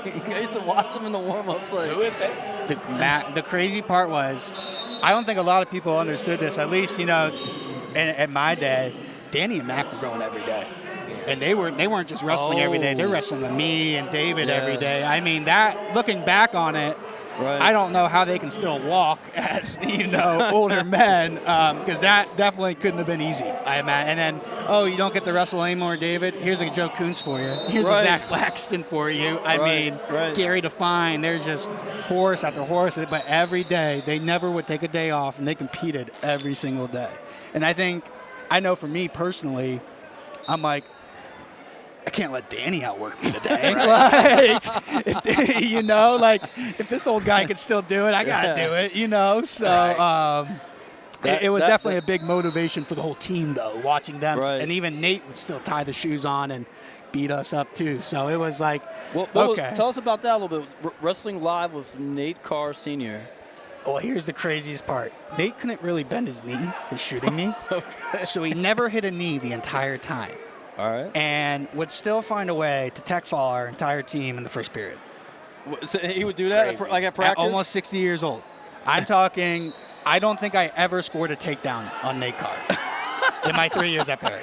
And he never touched a knee. And not only would he beat you guys, he would duck under you, you know, the famous Carr duck under, and then just suplex you on your head. And then he also, we could say, got a little confused with some of the rules and would wrestle like it was 1980 still. So not only were we getting beat up, but we were actually getting beat up. Straight dish rack. Every time you wrestled Nate, something hurt afterwards. You'd be like, that used to be our punishment. Like if you got in trouble at school or something like that, you had to go with Nate that day. And that was at 60 years old, he still had it. And the only guy that could take him down on our team was David. Oh, okay. The only time. And the only way he would do it is David would wear him out for like 4 minutes and pull him. He would purposely not shoot. Okay. But Well, you look like a couple studs here from Louisville and Minerva. Is this the matchup I've been talking about? Know. Rhodes and I have no Hunter idea. Dietrich? It's not Rhodes. I've been hoping for that all night. I wanted to see the Titans clash, man. I was saying this is a good platform for, like, you know, if you got two state placers, but even their different weight classes, they're able to just get after it. Yeah, like, hey, you know, go up a weight class or two and wrestle this kid. And well, not see only what that, happens. but I saw like a McKinley and little Ben down there was wrestling with that. I think he was a state placer for Tuslaw, and like, you know what I mean? You get the best of the best. You get one of the better D1 guys going up against one of the D3 guys. What better in an exhibition match for the season to see what you need to work on? Well, we got to see the Grim girl from Perry in Mausden from Alliance. How'd that go? Grim one. Yeah, the Grim Reaper, man. Grim Reaper, I like it. That's a good nickname. That might stick. Yeah. I think it already has. Yeah, that's a scary nickname. Yeah. Man, they look like college wrestlers out there, legit. Oh yeah. Yeah. I mean, you just look at that Perry team; they all look like they're ready to rock and roll at the next level. They're a lot of them are going to. That's the mindset. But no, they got some horses. I think it's going to be a matter of who can get done at the end, really. So, anybody that you know of, because I know you probably know better than me, from that Perry squad coming up, because we lost Faulkner, we lost McBurney, obviously. Yeah. This group coming up, they're a tough young group of guys. Any placers at the Iron? I mean, it's hard to say that about anybody right now for the Ironman because it's such a tough term. But who would you say would be the guy? Who would be the? I know my vote. Well, I'll tell you this: the scary part about Perry is I think they have 14 guys that can all be on the podium in March. That's for sure. Okay. But I think the guy that I am excited to watch at the Ironman after having a great national tournament at Fargo is Liston Stevert. Heck yeah, dude. That kid's fun to watch. He goes after it. He scores points. He's a hard worker. I mean, you don't take second at Fargo. You aren't just good in the state. You're good in the country. Well, me and Jamie were there to see his breakthrough match, his varsity match. He was a freshman, and they put him in our holiday tournament. Oh, yeah. TJ was kind of new to wrestling, and he's like, "Why are there Perry kids here?" And I was like, "Oh, we had some holes. They probably sent some JV kids over." Freaking took third. And I'm like, I will never call that kid JV again because our holiday tournament is no joke. Oh, yeah. And then at the Graham duel match, they threw him up like a weight class or two against the Graham. Yeah, and he wrestled up a weight. Yeah. He won a district title at 120. Right. And he was backup. He started the year as the backup 6. Yeah, JV, 6. Yeah. And then lost in his match to place at state. And I think Liston would have liked to have been in the state semis that year, up 2 weight classes. He was right there. Right. And no, I mean that's just. I think you want to talk about toughness and in your face. Yeah. He's coming at you. Oh, he's tough. And he's the nicest kid. He's as nice as any kid here. Oh my God, yeah. Well, it's a great family. He's one of my favorites, man. He's great one of my family. favorites. I can't wait to see how.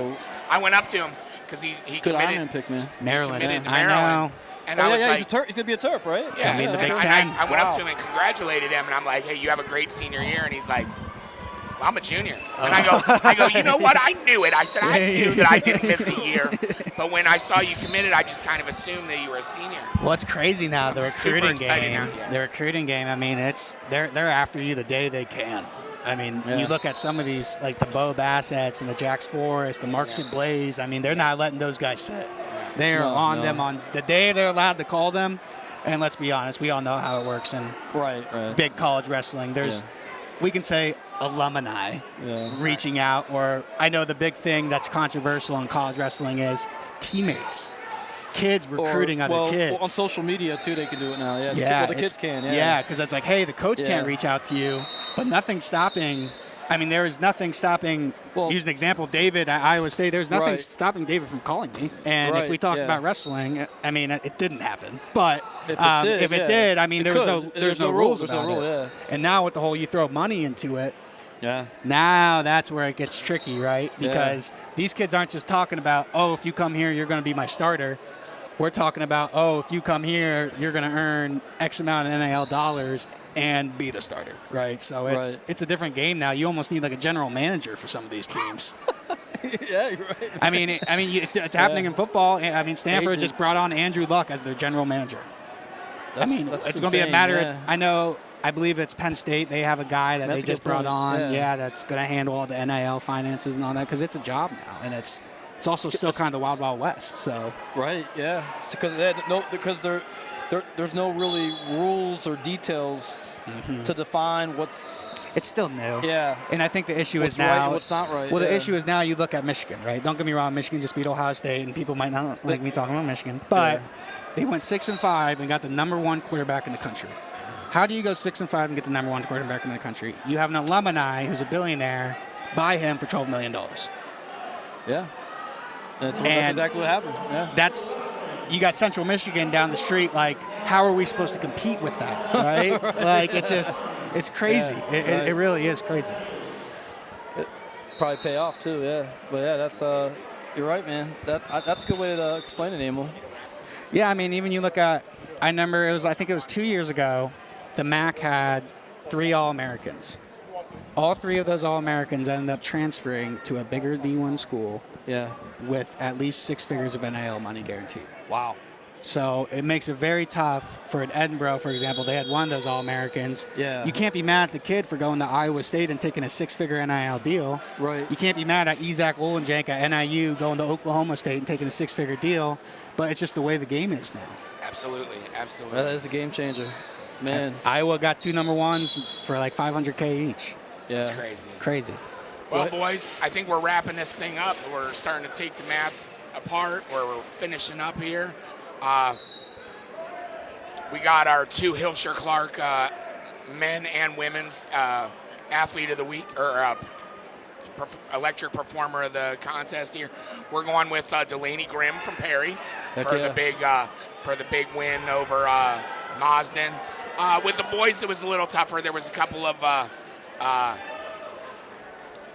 good matchups, but to be honest, we went with AJ Dolph for being out for like 2 years. Yeah. Coming out, he went out. He had some nice technique. He got a pin for his team. It was a good showing for a kid who's been injured for that long. So look good on the mat. We're gonna give AJ the Hilshire Clark performer. Wrapping up, I think this was a great experience. I think that everybody got what they came for. I look forward to seeing how the how the season unfolds as we move on to Top Gun, or not Top Gun. I'm sorry, Iron Man's next on our list. So hopefully we see you guys all at Iron Man. Anything you guys got to add before we wrap this thing up? Yeah, Iron Man's going to be a really big deal, of course. Beater for the girls is the last day, so make sure don't forget that to tune in on Sunday, because that's the girls semis and finals as well. So keep that in mind, and we'll see y'all there. Thank you. All right, guys. Jamie Fausnight, John Lowery, TJ Downing. We'll see you next week. It was good to see you guys. It's been a long off season. Let's rock and roll. Yep, SMG. All right.